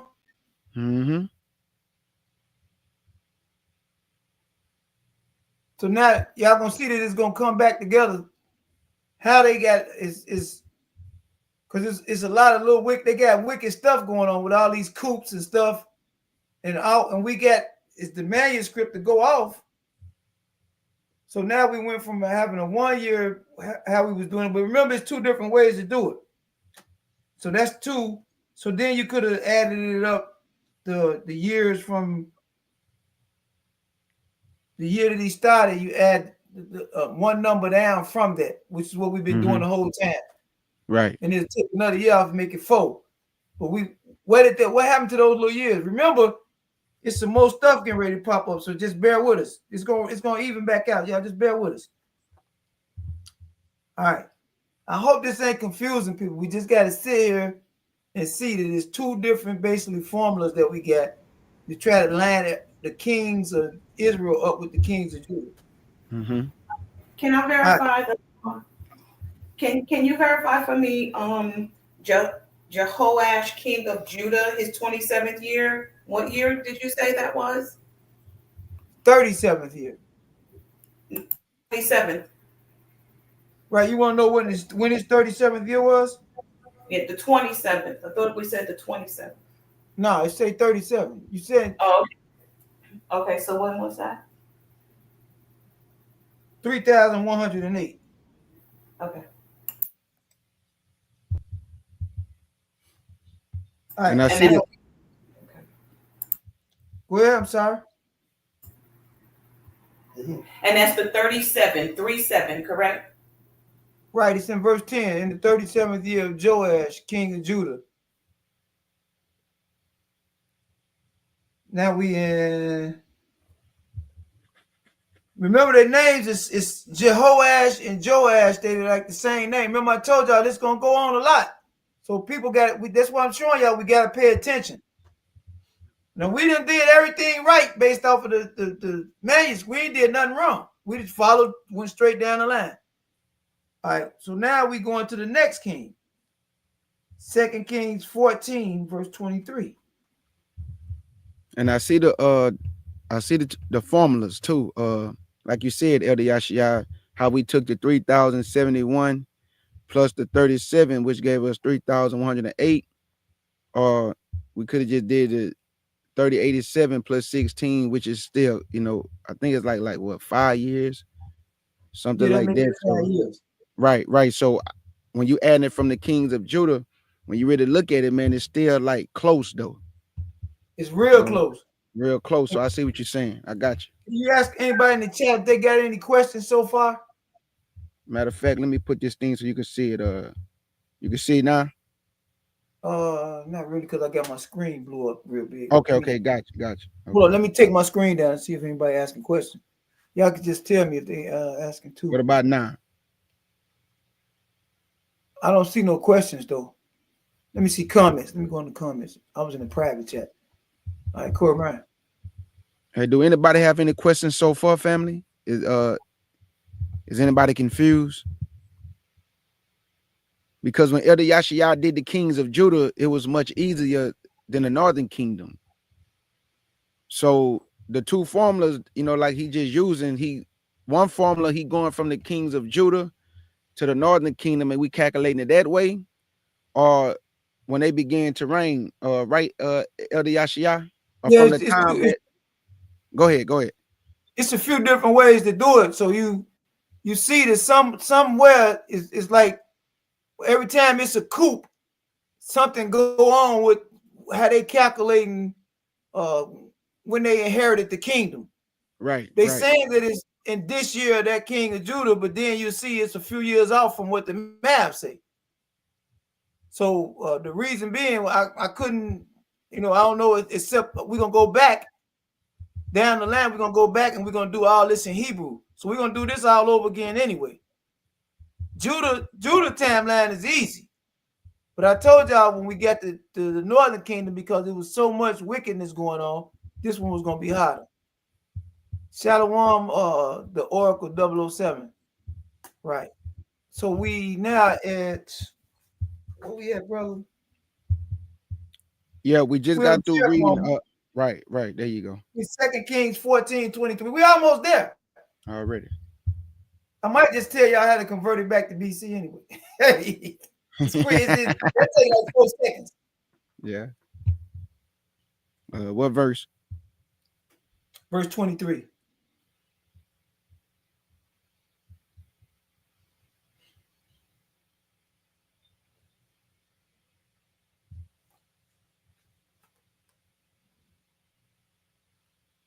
This is 2 Kings chapter 14 and verse 23. And it reads, in the 15th year of Ahaziah, the son of Joash, king of Judah, Jeroboam, the son of Joash, king of Israel. Do y'all see this, family? Ahaziah, the son of Joash, king of Judah, Jeroboam, the son of Joash, king of Israel, began to reign in Samaria and reigned 41 years. The names are similar, family. I wouldn't even took a name like that. For real. That's great. Why would you take that name? But you see that, Elder, everybody in the chat say, so far so good. So everything on point. Okay. Everybody They see it. I know your people study, man. They gonna see this. This ain't, but it is. If you ain't got to get walked through this could be like, woo, headache. We love it though. It's our culture. We gotta study it. All right, so we're gonna do this 2 ways and see where we at. Okay. So we got 3,118 plus 40. 3,100. You say 18? Yeah, 3,118. That's what we left off with Jehoash for his 16 years. It was 3,103 to 3,118. Right. I'm gonna answer that for you in a second, Corey Bizzle. Give me 1 second. Let's get this add up right quick. So we took the 3,118 plus 40, which gave us 3,158. Oh, wait a minute. We might have did even better. Hold up. Yep, 3,158. We're on point. Yes, sir. Everybody see that?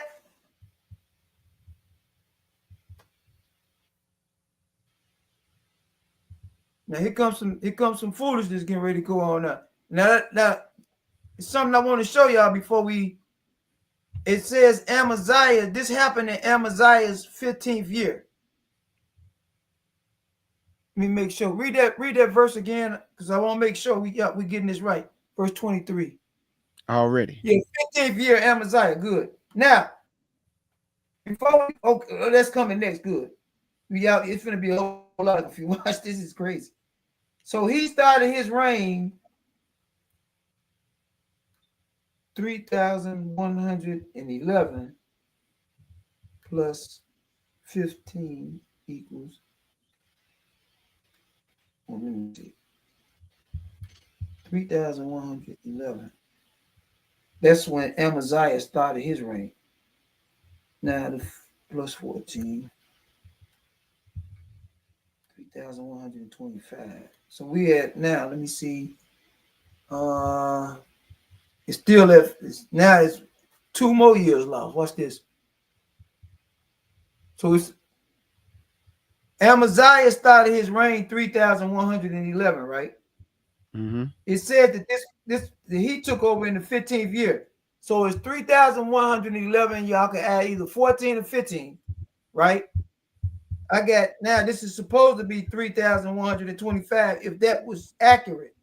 But from the math that we're doing, it says it's 3,118 when this occurred.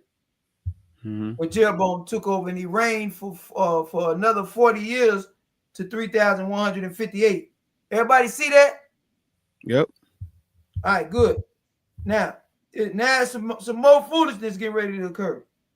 Look at 2 Kings 15, verse 8 through 12. Brother Corey, when you say missing books or books that they took out of the Bible, what books are you referring to?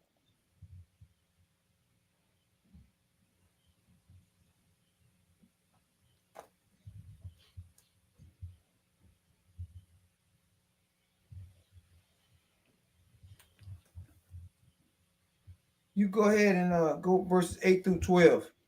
Okay. I was just trying to see if he was gonna respond to you. Gotcha. 2 Kings chapter 15 and verse 8 through 12. And it reads, in the 38th year of Azariah, king of Judah, did Zachariah, the son of Jeroboam, reign over Israel in Samaria 6 months. And he did that which was evil in the sight of our Elohim. Go ahead. Because this is kind of, first, Azariah got two names. He's called Uzziah in 2 Chronicles 26:1, right? Mm-hmm. And Azariah. But in less than look how many, we picked up a lot of years. So Azariah reigned 3,000, he began 3,140 years after creation, right? And this is in what year of his reign? The 38th year, right? 38 year. It's a lot. Watch this. It is a lot. 3,140. 3,100. Now this should be 3,167 if that was accurate, that translation. But if we going off the numbers, the math, we came in at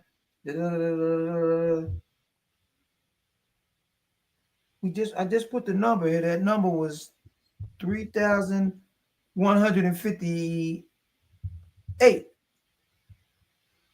Correct?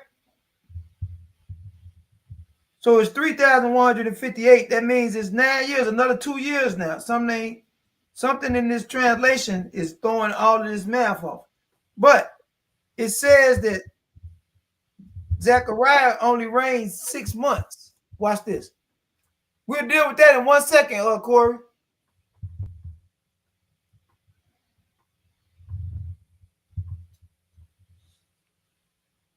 This is verse 9. Verse 9. And he did that which was evil in the sight of our Elohim as his fathers had done. He departed not from the sins of Jeroboam, the son of Nebat. Crazy. Who made Israel to sin. And Shallum, the son of Jabesh, conspired against him and smote him before the people and slew him and reigned in his stead. And the rest of the acts of Zechariah, behold, they are written in the books of the chronicles of the kings of Israel. This was the word of our Elohim, which he spake unto Jehu, saying, thy sons shall sit on the throne of Israel unto the 4th generation. And so it came to pass. Now hold on a second. Now watch this. So this allegedly happened in the 38th year, correct? Mm-hmm. We got that at 3,158, right? He only was in there 6 months, right? Right. Now read the next verse. Watch this. Verse 13. Shallum, the son of Jabesh, began to reign in the 39th year of Uzziah. So this the next year. So this 3,159 years after creation. We're in another year according to this. Y'all caught that, family? Just a year later. It jumped. This a year later. Right. It was 38. We ain't tripping about 39. We're not tripping about how the king's timelines is not lining up all the way. Because we going straight off of the numbers. Watch this. So now Go ahead. You want me to finish it? And began to reign in the 9 and 30th year of Uzziah, king of Judah. And he reigned a full month in Samaria.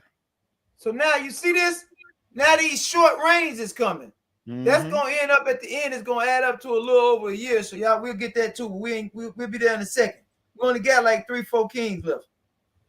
Look at verse 17 now. We started at 3,159 in 7 months or something like that. Watch this.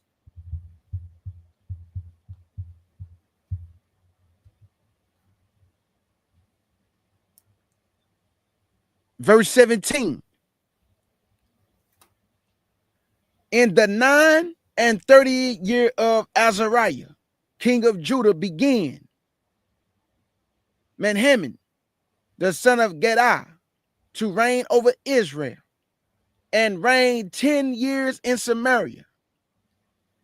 And he did that which was evil in the sight of our Elohim. Y'all see that? Ain't nobody changing. Now y'all see why they went into captivity? Nobody's changing. Nobody repenting. Now, everybody hold their hand up and do a finger count. Finger counts get you accuracy. So we at 3,159. That's year 1. 60, 61, 62, 63, 64, 65, 66, 67, 68. 3,159 to 3,168. That's his 10-year reign. Menahem, he falls too.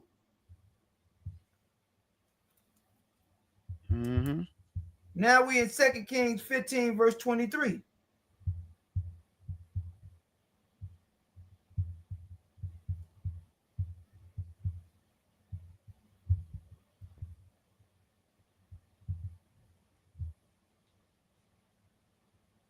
This is verse 23. In the 50th year of Azariah, king of Judah, Pekahiah, the son of Menahem, began to reign over Israel in Samaria, and reigned 2 years. So in the 50th year, which means he took over when his father was gone, that started 3,168, right? It's year 1. 3,169 is year 2. Where do y'all start y'all count at now? So it's 3,168 to what? What year?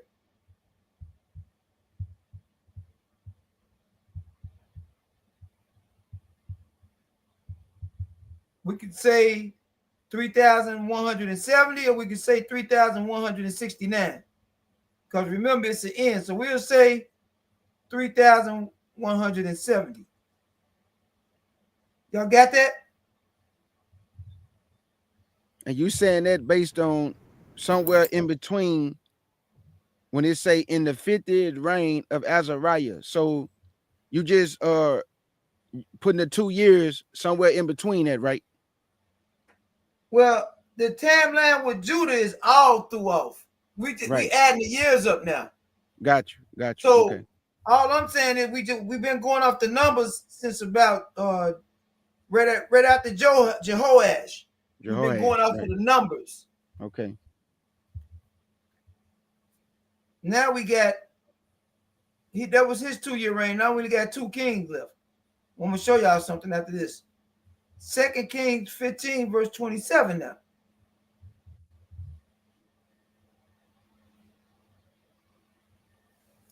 Wow. I see that. Verse 27, family. In the 52nd year of Azariah, king of Judah, Pekah, the son of Remaliel, began to reign over Israel in Samaria, and reigned 20 years. Now do you see why I said 70? I see. Everybody see why I said 70 now? Because Pekahiah he started in the 50th year, that was 68. So 2 more years is 69, 70. Because it said 52. Got you. 2 years passed by. Got you. We just all we doing is the years now because they. Yeah, we're doing the years. Okay.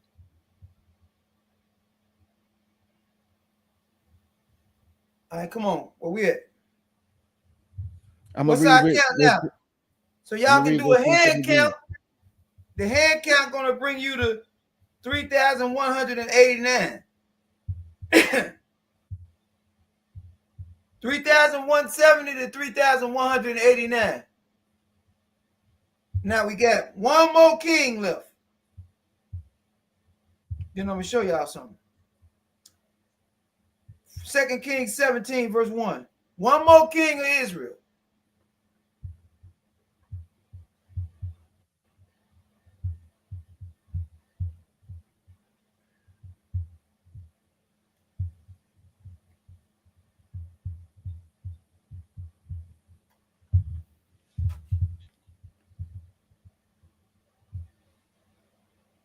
Starting at verse 1.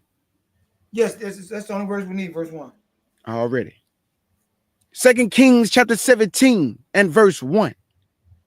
And it reads, in the 12th year of Ahaz, king of Judah, began Hoshea, the son of Elah, to reign in Samaria over Israel 9 years.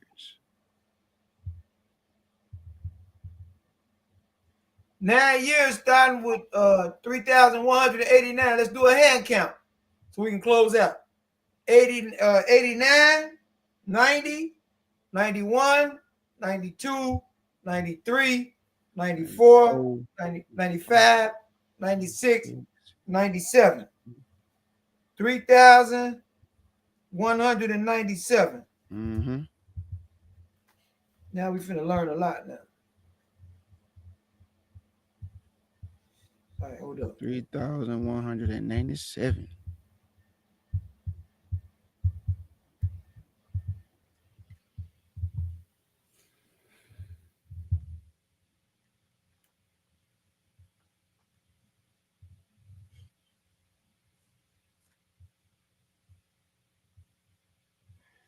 So this brings you, if y'all want to see how to, you know what, I'm going to wait for that. I'm going to wait. I ain't going to show y'all that tonight. We're going to do this, keep y'all turned up. What? So we got now the reigns of the kings of Israel. The last known king of Israel is Hoshea. Absolutely. Fact. All the other books and everything. Mm-hmm. Do anybody know how many kings we just covered? I'm just curious. Anybody in the chat, any of these wonderful moderators and brothers and sisters in the chat, did anybody keep count of the kings? I think we covered we covered a lot. We stopped at Zachariah, right? Yep. I think we covered like what, about 14? No, a little more than that. A little more than that. Now I think we went to Pekah, huh? Pekah. We stopped at Hoshea. He the last one. Yes, I think we covered about a good 20? 19. I was close. Yeah. 19 kings have been covered. Kings. Now I want to show y'all something. Y'all still doing math. 19 kings. 3,197. Put this in y'all calculators. 3,197 minus 2,970 when they started. That should be all of them. We did all the kings. Now we're doing a little bit more additional. Mm-hmm. So we started at 2,970, but you're going to subtract that from 3,197. Tell me what y'all got.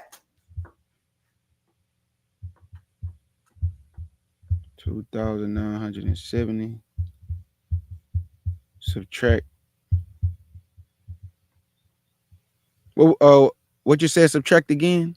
Subtract 2,970 from 3,197. Gotcha.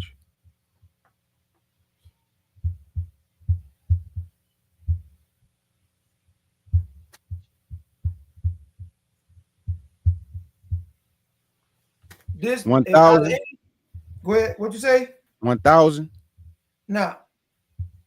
Okay, let me see. Hold on. 2,970 minus. No. What you're gonna do is you're gonna put 3197 Oh, 31. Okay, gotcha. 31. minus 2970. Gotcha. 3197 minus. That's right, brother Obadiah. That's right, Oracle, sister Oracle. 227. We got the witnesses, bro. That's right. Gotcha. Okay. So now they following too. Good. Y'all paying attention. This is great. We covered 19 kings, right? A couple of fake coups that total 227 years of history for the northern kingdom once they separated from the southern kingdom. Now, I don't know what the Gentiles say, but we just went out of the Bible and showed that. I don't know how y'all feel about it, but to me, that's an accomplishment. We studied the treachery of the northern kingdom and what they was doing, how they was conducting themselves. It's shameful, but they're my ancestors, and we got to own up to all of these things. Now, do we have any questions on this topic? Because I can show y'all how to convert this back to BC. So, and let me share this with let me answer Corey Bill's question. He got a question. Okay. It's kind of topic, but then it's off. But so first, Corey, back in ancient days, according to our customs, there is no what they would call it wasn't no Bible, so it ain't no missing books. The books that the Gentile put together for their version of the Bible, that was just used to control the slaves. So you notice back in ancient times, they walked around with what's called scrolls. They had rolled up scrolls. Nobody was carrying no Bibles. That's a recent invention from the Middle Ages. Now, as part of our catalog, Enoch is something that I encourage all Israelites to study because it's witnessed multiple times in Scripture. It's in the ancient world. People receive it. The only people that's not receiving it is people that's under the King James hex, so to speak. So the timeline in Enoch and all of those calendars in Enoch, it's not going to have no effect on this right now. Because if I started telling you about the calendars in Enoch, we'll be here for 2 days. That's here's what I'm willing to say about all of your question. If we continue to walk through this together, y'all will all become intricately familiar with the book of Enoch and those multiple calendars that is mentioned in there. And it's multiple ways that this timeline right here, it's years that's going to be added to this calendar based off of some of the math in the book of Enoch. I want to get y'all through this first. Everything that King James has to offer, before I start introducing these other formulas because they harder. So if y'all willing to walk through it, I'm willing to go over it with y'all.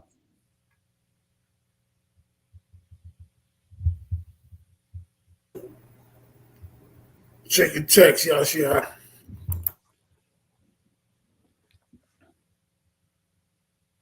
Hey, Elder Yashia. Yes, sir. When we dealing with the Apocrypha, and the different books like that, are they more of historical accounts? Like when people read it. Go ahead.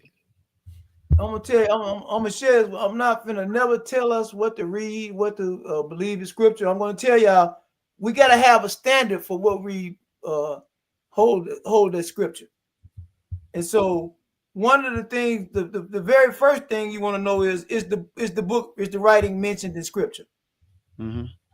That's number one. You want to know that. And so I mentioned that we got books like Jubilees and Enoch. They mentioned in Scripture various times. Mm-hmm. We do have Now the next phase of that, because we're gonna deal with the elephant in the room too. The next thing would be, do we have a copy? Do we have any Hebrew manuscripts that attest to whatever this book is that we're reading in? When was the book carbon dated? Now the carbon dating don't always have to be 100%, but we should know that no Israelite, I'm just saying us, I'm just throwing this out there. I'm not telling nobody what to do. I'm gonna tell you what my standard is.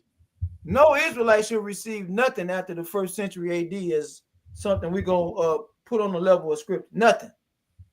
Because Revelations is done then. And so we gotta those are 2 tiers of what we should do. And the third thing is, if we're saying we're going to utilize an apocryphal book, is it as an historical account, or y'all saying that it adds to the word? So we got these is things we got to look at. Does it contrast the word?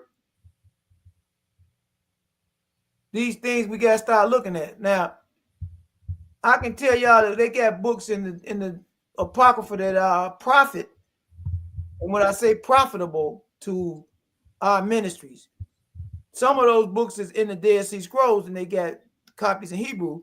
They are received fully, right?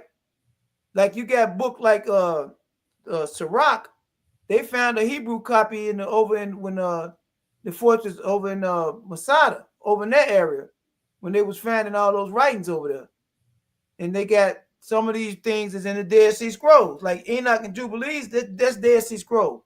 They got scrolls called the Melchizedek scroll. They got a lot of stuff, and I've been telling and please begging y'all to start studying these manuscripts, because they clarify what the Gentiles put together in the King James Bible. That's how we know that the scriptures is true, but we got to now go back and do research, because they got some inaccuracies in the King James translation that don't add up with our oldest, most ancient manuscripts that our ancestors had. And that's just a fact. And so I did a couple teachings on it, but I didn't want people to think that we was coming saying that the word is fault. Now, that's not what we were saying. We were saying you got to look into our that Dead Sea Scroll catalog, because we had control of it. And that's why all the books, if y'all notice, all of the books that's mostly in Africa, the books that they got in those Bibles in Africa, they found copies of it in the Dead Sea Scroll. The further you get away from the original, the more or less likely it is for you to be able to obtain truth. Enoch, and this is what made me really say, man, Enoch, it's all the way in.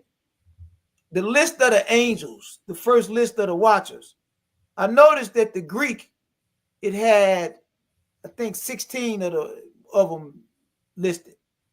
And I noticed that the geese, which is almost word for word with the Hebrew, the geese, it had 18 of the angels.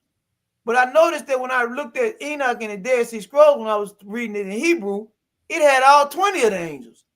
So then I started going through all of everything with them was accurate. It had more information and it made more sense. Like, people talk about Melchizedek and they act like he's some figure that nobody didn't know about, but yet you see what Abraham them, they was dealing with him.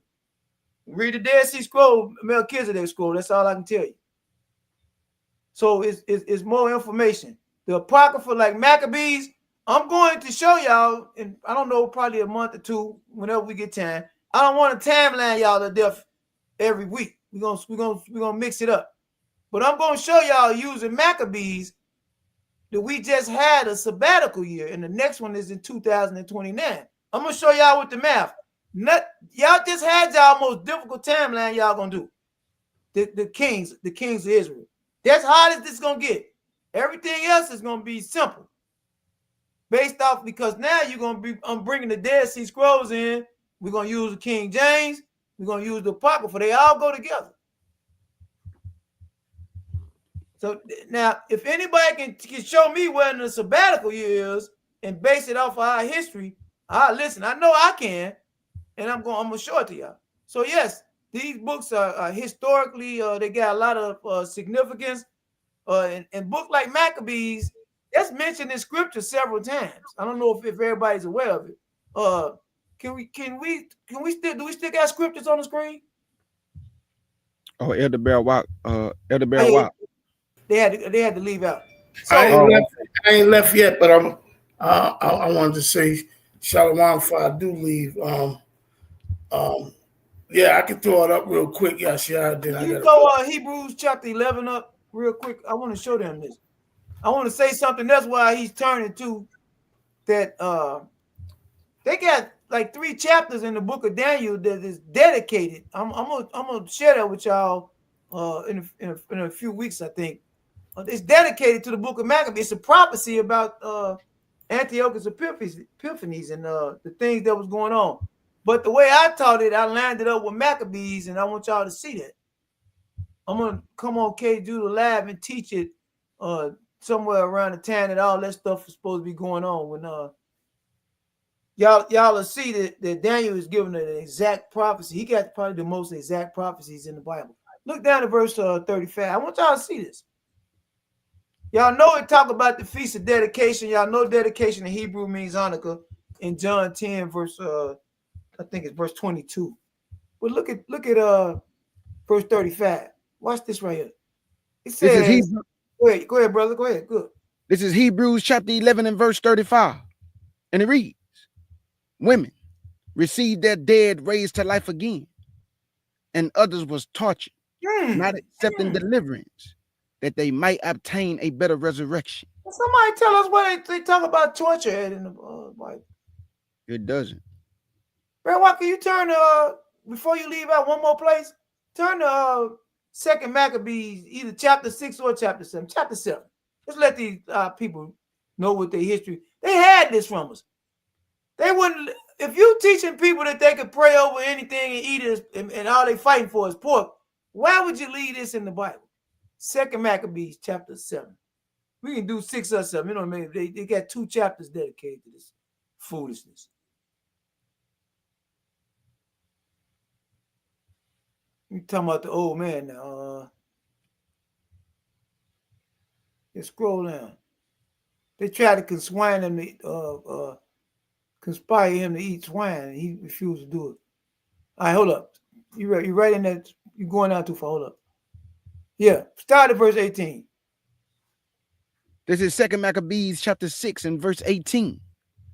And it reads, Eleazar, one of the principal scribes, an aged man, and of a well-favored countenance, was constrained to open his mouth and to eat swine's flesh. Back then, and y'all don't need to know this, back then they forced us to eat swine. Yep. And I was talking to a pastor today, and I was telling him because he's constantly trying to absolve Christianity of their role in the slave trade. And I told him, I said, the reason why a lot of our people is so angry because y'all won't listen. We don't have to be all right with what they did to us. We didn't say hate nobody or do none of that, but we said why should we be fine with what they did to us? And so they use that as a cover.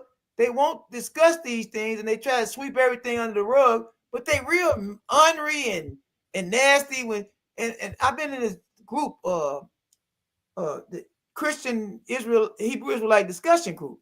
So I've been trying to post a video that we did called the Igbo Letters, Sources, and Truth, because everybody always talking about we don't got no sources about West Africa. I sent them about 23. I got like 70 of them, books and stuff that I personally got on my shelf where I seen where everybody knew who he was. And so I put together a video and did it, tried to post it in the group. They peeped it. They heard it because they listen to everything we say, whether y'all know it or not, when they figure that you own to something, so they want to try to find a way to debunk you. But they can't. They already sent vocab. None of that stuff. They're not on our level for real. Y'all know that. So I sent them a video. Somebody sent me a screenshot of writing a book, allegedly. And the book has some stuff where some of the slaves was mentioned to have the last name Yah and things like that. Y'all know that they got sites over in Cambridge and all that, Cambridge University, that tells us this. We got books that tell us this from them, from the Gentiles, from the 1700s and out of the 1600s. We know all this stuff. We had names because those are ancestral names. But they tried to say this and that, and they tried to say, oh, that was debunked. But then when I started telling them, look, I got my video right here. That's what I want y'all to. I want some rec. I'm trying to get some rec about this because y'all trying to say our people false. Let's work. Let's get live and work. They don't want to work. They put this dude Alfredo Valentine on. They send me a warning. They take down the video. So I said, listen, I never made a comment on that post. I wanted to talk about my video and my interviews with Remy Ilona, with Rabbi Demoda, with Sar Amadel over in Israel. All these, I want to talk. We want to talk about these things. Why won't y'all talk live with us? Because y'all trying to tear down these Israelites that they don't know all of these things, and I want to increase them in these areas so they know we got a whole lot of stuff to talk about us being over in West Africa. Sources, we got all that stuff. We don't got to argue with them about who he is. They know who he is for real. It's the envy and the jealousy that they talk about in Deuteronomy 7:6. If your father told your brother that he was most special, your brother was most special to him than you are, it's not. I don't believe it's a man on earth that could tell me they wouldn't hate their brother. And now y'all know why everybody look and feel the way about us that they do. Our issues, we won't stick together about nothing. We just saw, y'all heard what K. Doodle was just reading. He just read all that stuff in King. That was us. We still fighting doing each other. We still doing the thing. But I tell you this, I'm not going to be a part of that. I want to talk about Christianity role in the slave trade, and they never want to talk about it. They keep lying, talking about the New Testament was written in Greek. For 2 years, I've been telling them, let's go live. Show us out of the Bible where that's at, because I can show you where that's a lie. So we ain't nothing consistent with them. They like bullies. If they think you don't know nothing, or they think they can overpower you, or you're gonna get on custom out, we don't operate like that. No, nope. We don't operate like that. Let's go live about these things. So y'all got to understand this. Even our relatives, they are so ingrained in that stuff. We gotta pray to Yahweh for them. We just gotta walk in love with them, because they don't want to hear nothing except Christianity. That's all they want to hear. All right. Now watch this.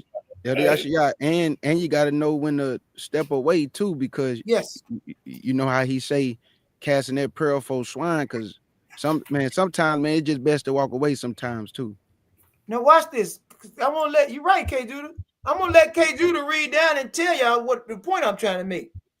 Let's get this it. Why they took this stuff. This why it's not no longer in the Bible. I'm not saying that it's scripture, but I'm saying these is accurate historical accounts.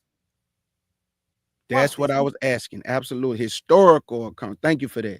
Okay, y'all. I'm gonna read verse 19 now. It say, but he choosing rather to die gloriously than to live stained with such an abomination. Why would you allow this to be in your Bible? And you teaching our people that all they gotta do is pray over anything. Absolutely. Now listen, Israel, all y'all on here listening. We got Obadiah and all them guys be studying. Watch this. Why would you leave this in the Bible when you are busy trying to indoctrinate the children of Israel with a foreign teaching? That is not our ancestral way of worship. That is what the Gentiles came up with to keep the slaves in control. They fed us swine. They did all that stuff to us, because even in Maccabees, it's going to tell you, man, the only way we're going to beat them, we got to get them to transgress their laws, because if they keeping their laws, Yahweh going to fight for them, and we can't win then. So in Maccabees 1, you notice the whole concept of Christianity was established in 1 Maccabees chapter 1. Why would you leave that? It says they can't keep their feasts, they can't keep their Sabbaths, they can't circumcise their kids. We got to have them eating unclean foods, right? All that's in there. That's everything that Christianity represents. Anti-law. They say they burnt out books. Jews. Yeah, they burnt our books. They killed our people for trying to keep the law. It's not physical no more. They don't do it physically no more. They do it mentally and spiritually. They got them enslaved spiritually now. Not us, but them. We just gotta stop being. Just don't be nasty to them. Just be loving to them. We'll win. Watch this. Keep going now, K. Dude, go and light it up. I ain't gonna interrupt you no more. Already, let's get it. Verse 19 again. But he choosing rather to die gloriously than to live stained with such an abomination, spitted forth, and came of his own accord to the torment, as it behooved them to come, that are resolute to stand out against such things, Come on. as are not lawful for love of life to be Children of Israel. We love the law. We love our Torah. We eat no swine, no shellfish, none of that, no rats, bats, baboon, dogs. And listen, hold your spot, K dude. I gotta say this. I got you. It's nowhere in the world you can tell me, and we gonna bring them live because we come on K Judah, they come over at Nazarene. Nobody on the planet Earth, none of these Christian pastors, they're not gonna bring their family live and chop up a rat, saute it and season it, cook it, and tell me you're gonna pray over and eat it live.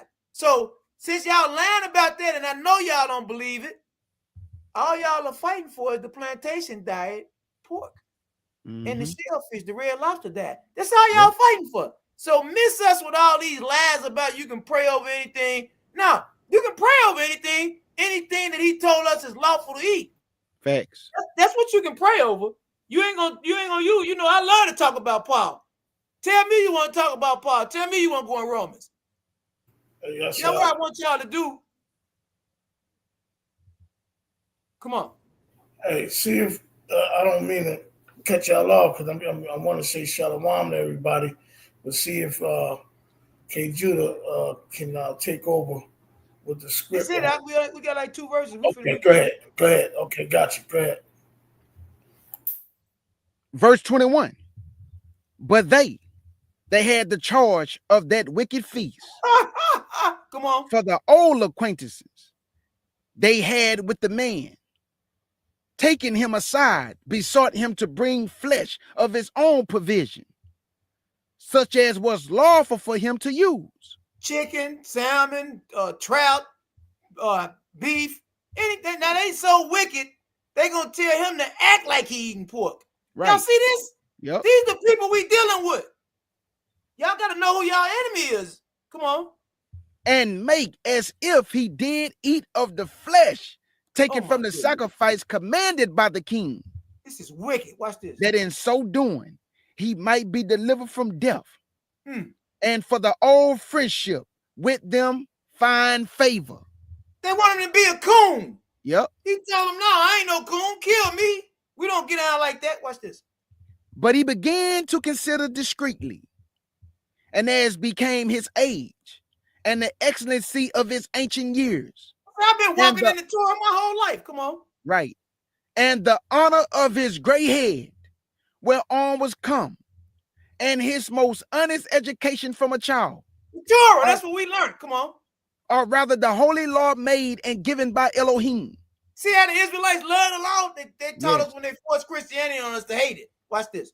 Therefore he answered accordingly, and willed them straightways to send him to the grave.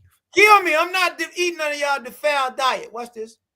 For it becoming not our age, said he, in any wise to dissemble, whereby many young persons might think that Eleazar, being 80 years old and 90, were now gone to a strange religion.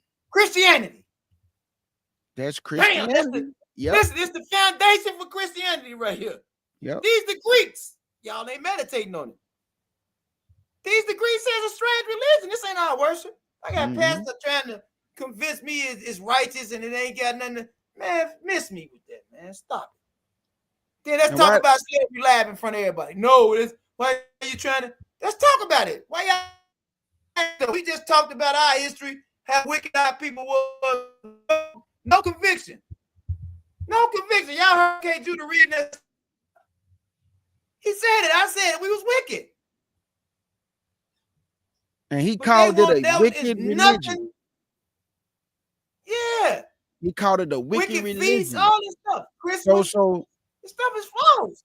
how y'all fighting for Christianity when they just called this a wicked religion? Most High never gave us religion. So why are we fighting for religion? Why are we fighting for pork chops and all these abominations? So I see why they took this stuff out, because if we read this, we'll know that our ancestors stood on what they're supposed to stand on, which is integrity and the law and faith, and rather die. If we keeping the law, they can't beat us. Can't beat us. That's right. We under grace. I'm glad. I'm thankful for grace. But listen, that don't mean we do away with no law. Romans 3:31 say that. Facts. All this stuff in the scripture. We know all this stuff. We know how we supposed to move. But we can't do it because they got overseers. That's talked about in Maccabees too. They hurried up and got this out of the way so people won't read this. Thank you, Elder Barrow. Appreciate you. Sir. We all get ready to. Definitely want to just say real quick, because I really got to go. I hate to leave out like that, but we had a plan to get to this store before they close. Shabbat Shalom to everybody on the West Coast. If y'all just ending y'all Shabbat, and thank you everyone for allowing us to share the information. Definitely appreciate the interaction in the group. Also, just to touch bases on what K. Judah was talking about other books. Another thing that we should all really look at is the Hebrew copies. I know a lot of people use a lot of books, but if they don't have a copy that they translated it from in, our ancient language, Hebrew first, Ge'ez is a sister language as well to Hebrew.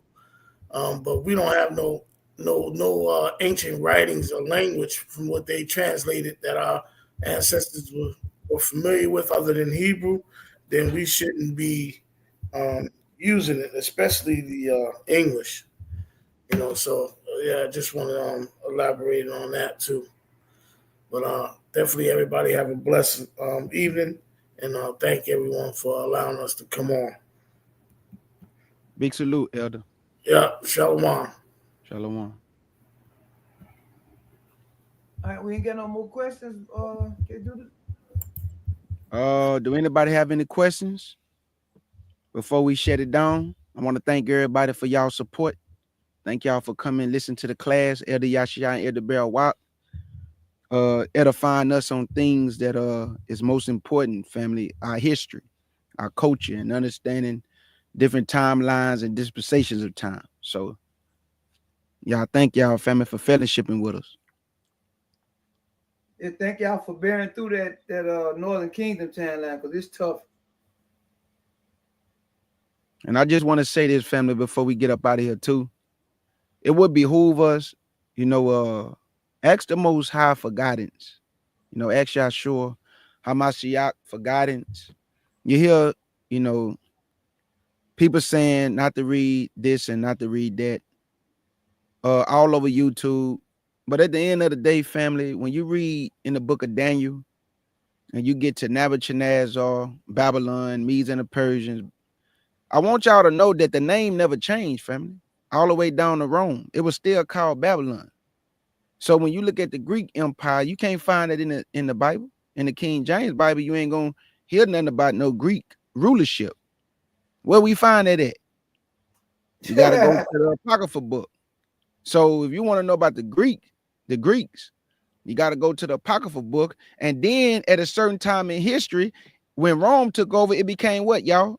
The Greco-Roman Empire. Same laws they was pushing. Pork chops, Christianity, abomination. Nothing has changed. So I'm telling y'all, I just want to let y'all, like y'all like to say, meditate on that. Because I'm telling y'all, you have to know the history in order to understand the timelines and what's going on in the scriptures. When this person ruled, when that person ruled, what captivity was this? Who was in his captivity? Because I told y'all last time, if you go to each chapter from Daniel, Ezekiel, Zachariah, Jeremiah. Even if you go in Isaiah and look at when he was prophesying, Zephaniah, just go to chapter 1 of all these people I just named, and guess what you're going to find out? Every last one of these men was in a 70-year Babylonian captivity. Every last one of them. They was all in the Babylonian captivity for 70 years. We can prove that with the timeline too. Absolutely. All you gotta do is look. I'm sorry. No, you good. You good. If they look at when the book starts, it's gonna tell you what kings they was under, and we already know when the kings reigned.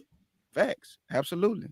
And Elah already proved that Hoshea was the last king of the northern kingdom, right? They was taken down first. Babylon haven't came against Judah and Jerusalem. I mean, that's a long stretch from when he came against them. They was gone already. He gave them a bill of divorce, but he didn't do that to Judah and Jerusalem. So what happened? When you get to the last 3 kings of the southern kingdom, Babylon came up 3 times and besieged all 3 of them. You know about that, huh? That's good. All 3 of them. And their names was changed. So the last 3 kings of the southern kingdom, Nebuchadnezzar came and besieged that place 3 times. And then after that, what do it say in 2 Chronicles 36? They should be in Babylon for 70 years into the time of the Medes and Persians. And that happened in the book of Daniel when his son died from worshiping the cups of gold. And he came in and killed him that night. It wasn't even no war, no battle, or nothing. He was slain that night. And the Medes and Persians took over. So I'm just telling y'all, man, you have to study these scriptures for yourself. And then we can fellowship together. And then as we read together, we get in the same understanding. But if I'm doing all the work for you and you don't read, but you trying to argue me something down you ain't read that you heard from somebody else, how you going to get understanding like that? You going to argue me down on everything I'm trying to tell you because you haven't read it. You just listening to it, regurgitating it, but you haven't read it. So we going to argue because you haven't read it.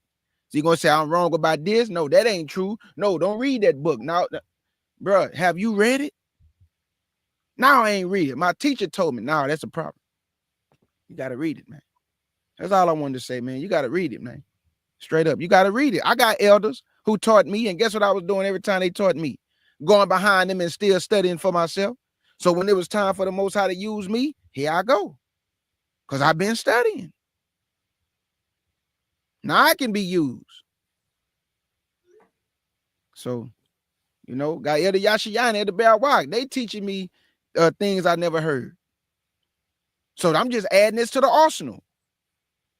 That's what you want, family. You want to increase, not decrease. You want to increase. And that's just what it is, man. So if nobody don't got any questions, man, Elder Yashiyah, thank you for another powerful class. Like I say, he'll let me know what we're gonna be touching on. Me and my brother Sham, we still gonna be doing our thing. Okay, talk to me. Next week teaching because I promised y'all I was gonna do this. It's called The Secret Relationship Between Enoch, Paul, and Isaiah. It's gonna be powerful. Y'all heard that, family. Yeah. So that's it. There you go. Next week. Be here, be square. All right, Yashiyah, man. Much love to you, elder. Love y'all, man. All right. Praise y'all. Why? We're going to go out like this today, family. Give y'all some encouragement.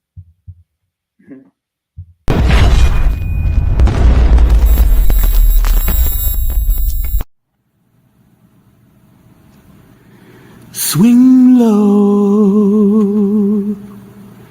sweet chariot,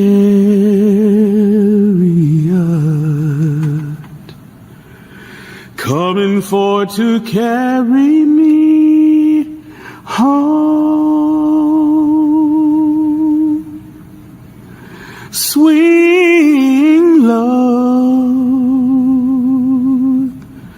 sweet chariot.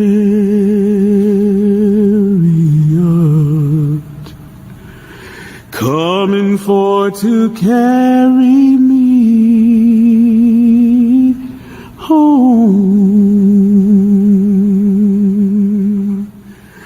I looked over Jordan, and what did I see? Coming for to carry me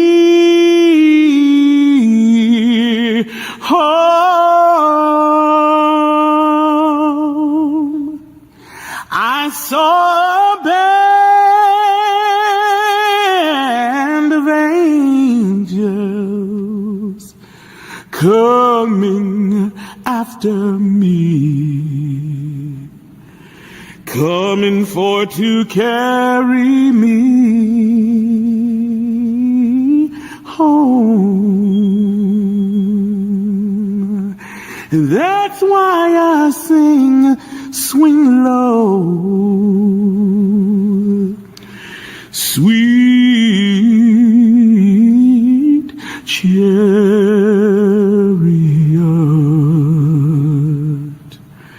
coming for to carry me home. Swing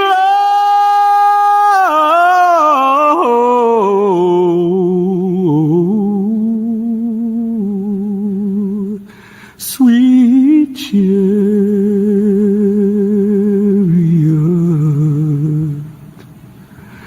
coming for to carry me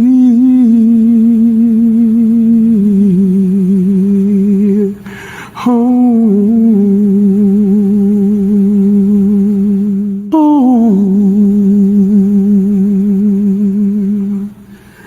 I looked over Jordan, and what did I see? Coming for to carry me home. I saw a band of angels coming after me, coming for to carry me home. That's why I sing, swing low, sweet chariot,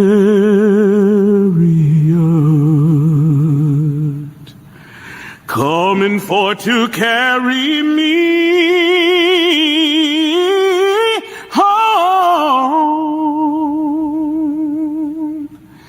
Swing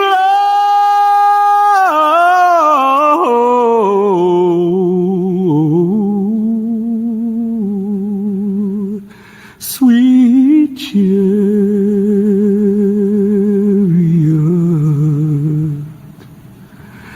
coming for to carry me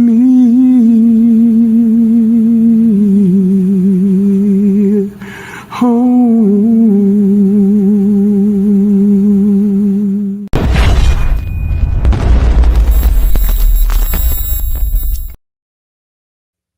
In the words of my beloved sister August Dreams, thank y'all for coming to the Lions Den family with the CUC family and the FOPE family and the Nazarene Hebrew Institute of Technology.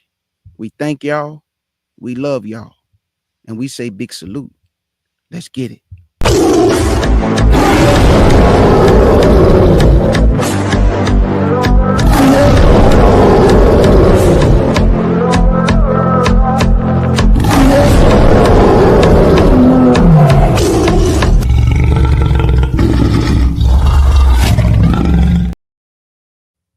I just want to say one thing before we get up out of here, family. if you go on YouTube right now, there's a lot of squabbling among the elders. And I've been keeping my ear to the street. And sometimes squabbling is good, if it's done with respect. Sometimes you might have difference of opinion, may see things different, cool. But people don't understand this, man, before I go. And I just want y'all to think about this, man. It don't matter how righteous or good you try to walk the narrow path, you do everything according to the scriptures. In this life, you just can't be good. You just can't be a good person, because if you is being a good person and walking a narrow path, you know what people gonna say? Oh man, this nigga think he better than somebody. Yeah, like he don't do no wrong. Our people minds is so totally brainwashed and gone in the head that if you doing things right, that's a curse to you. That's how they gonna look at you. Who this nigga think he is? He trying to separate himself from us like we ain't all the same. Don't you know, man, don't believe that, y'all. We not all the same. What's wrong with y'all? How we all the same? We all didn't grow up in the same house. We all don't got the same morals and values. We all don't got the same mentality. Some people compassionate, some people not. Some people loving, some people evil. Some people want to encourage their people, man. Some people just here for money.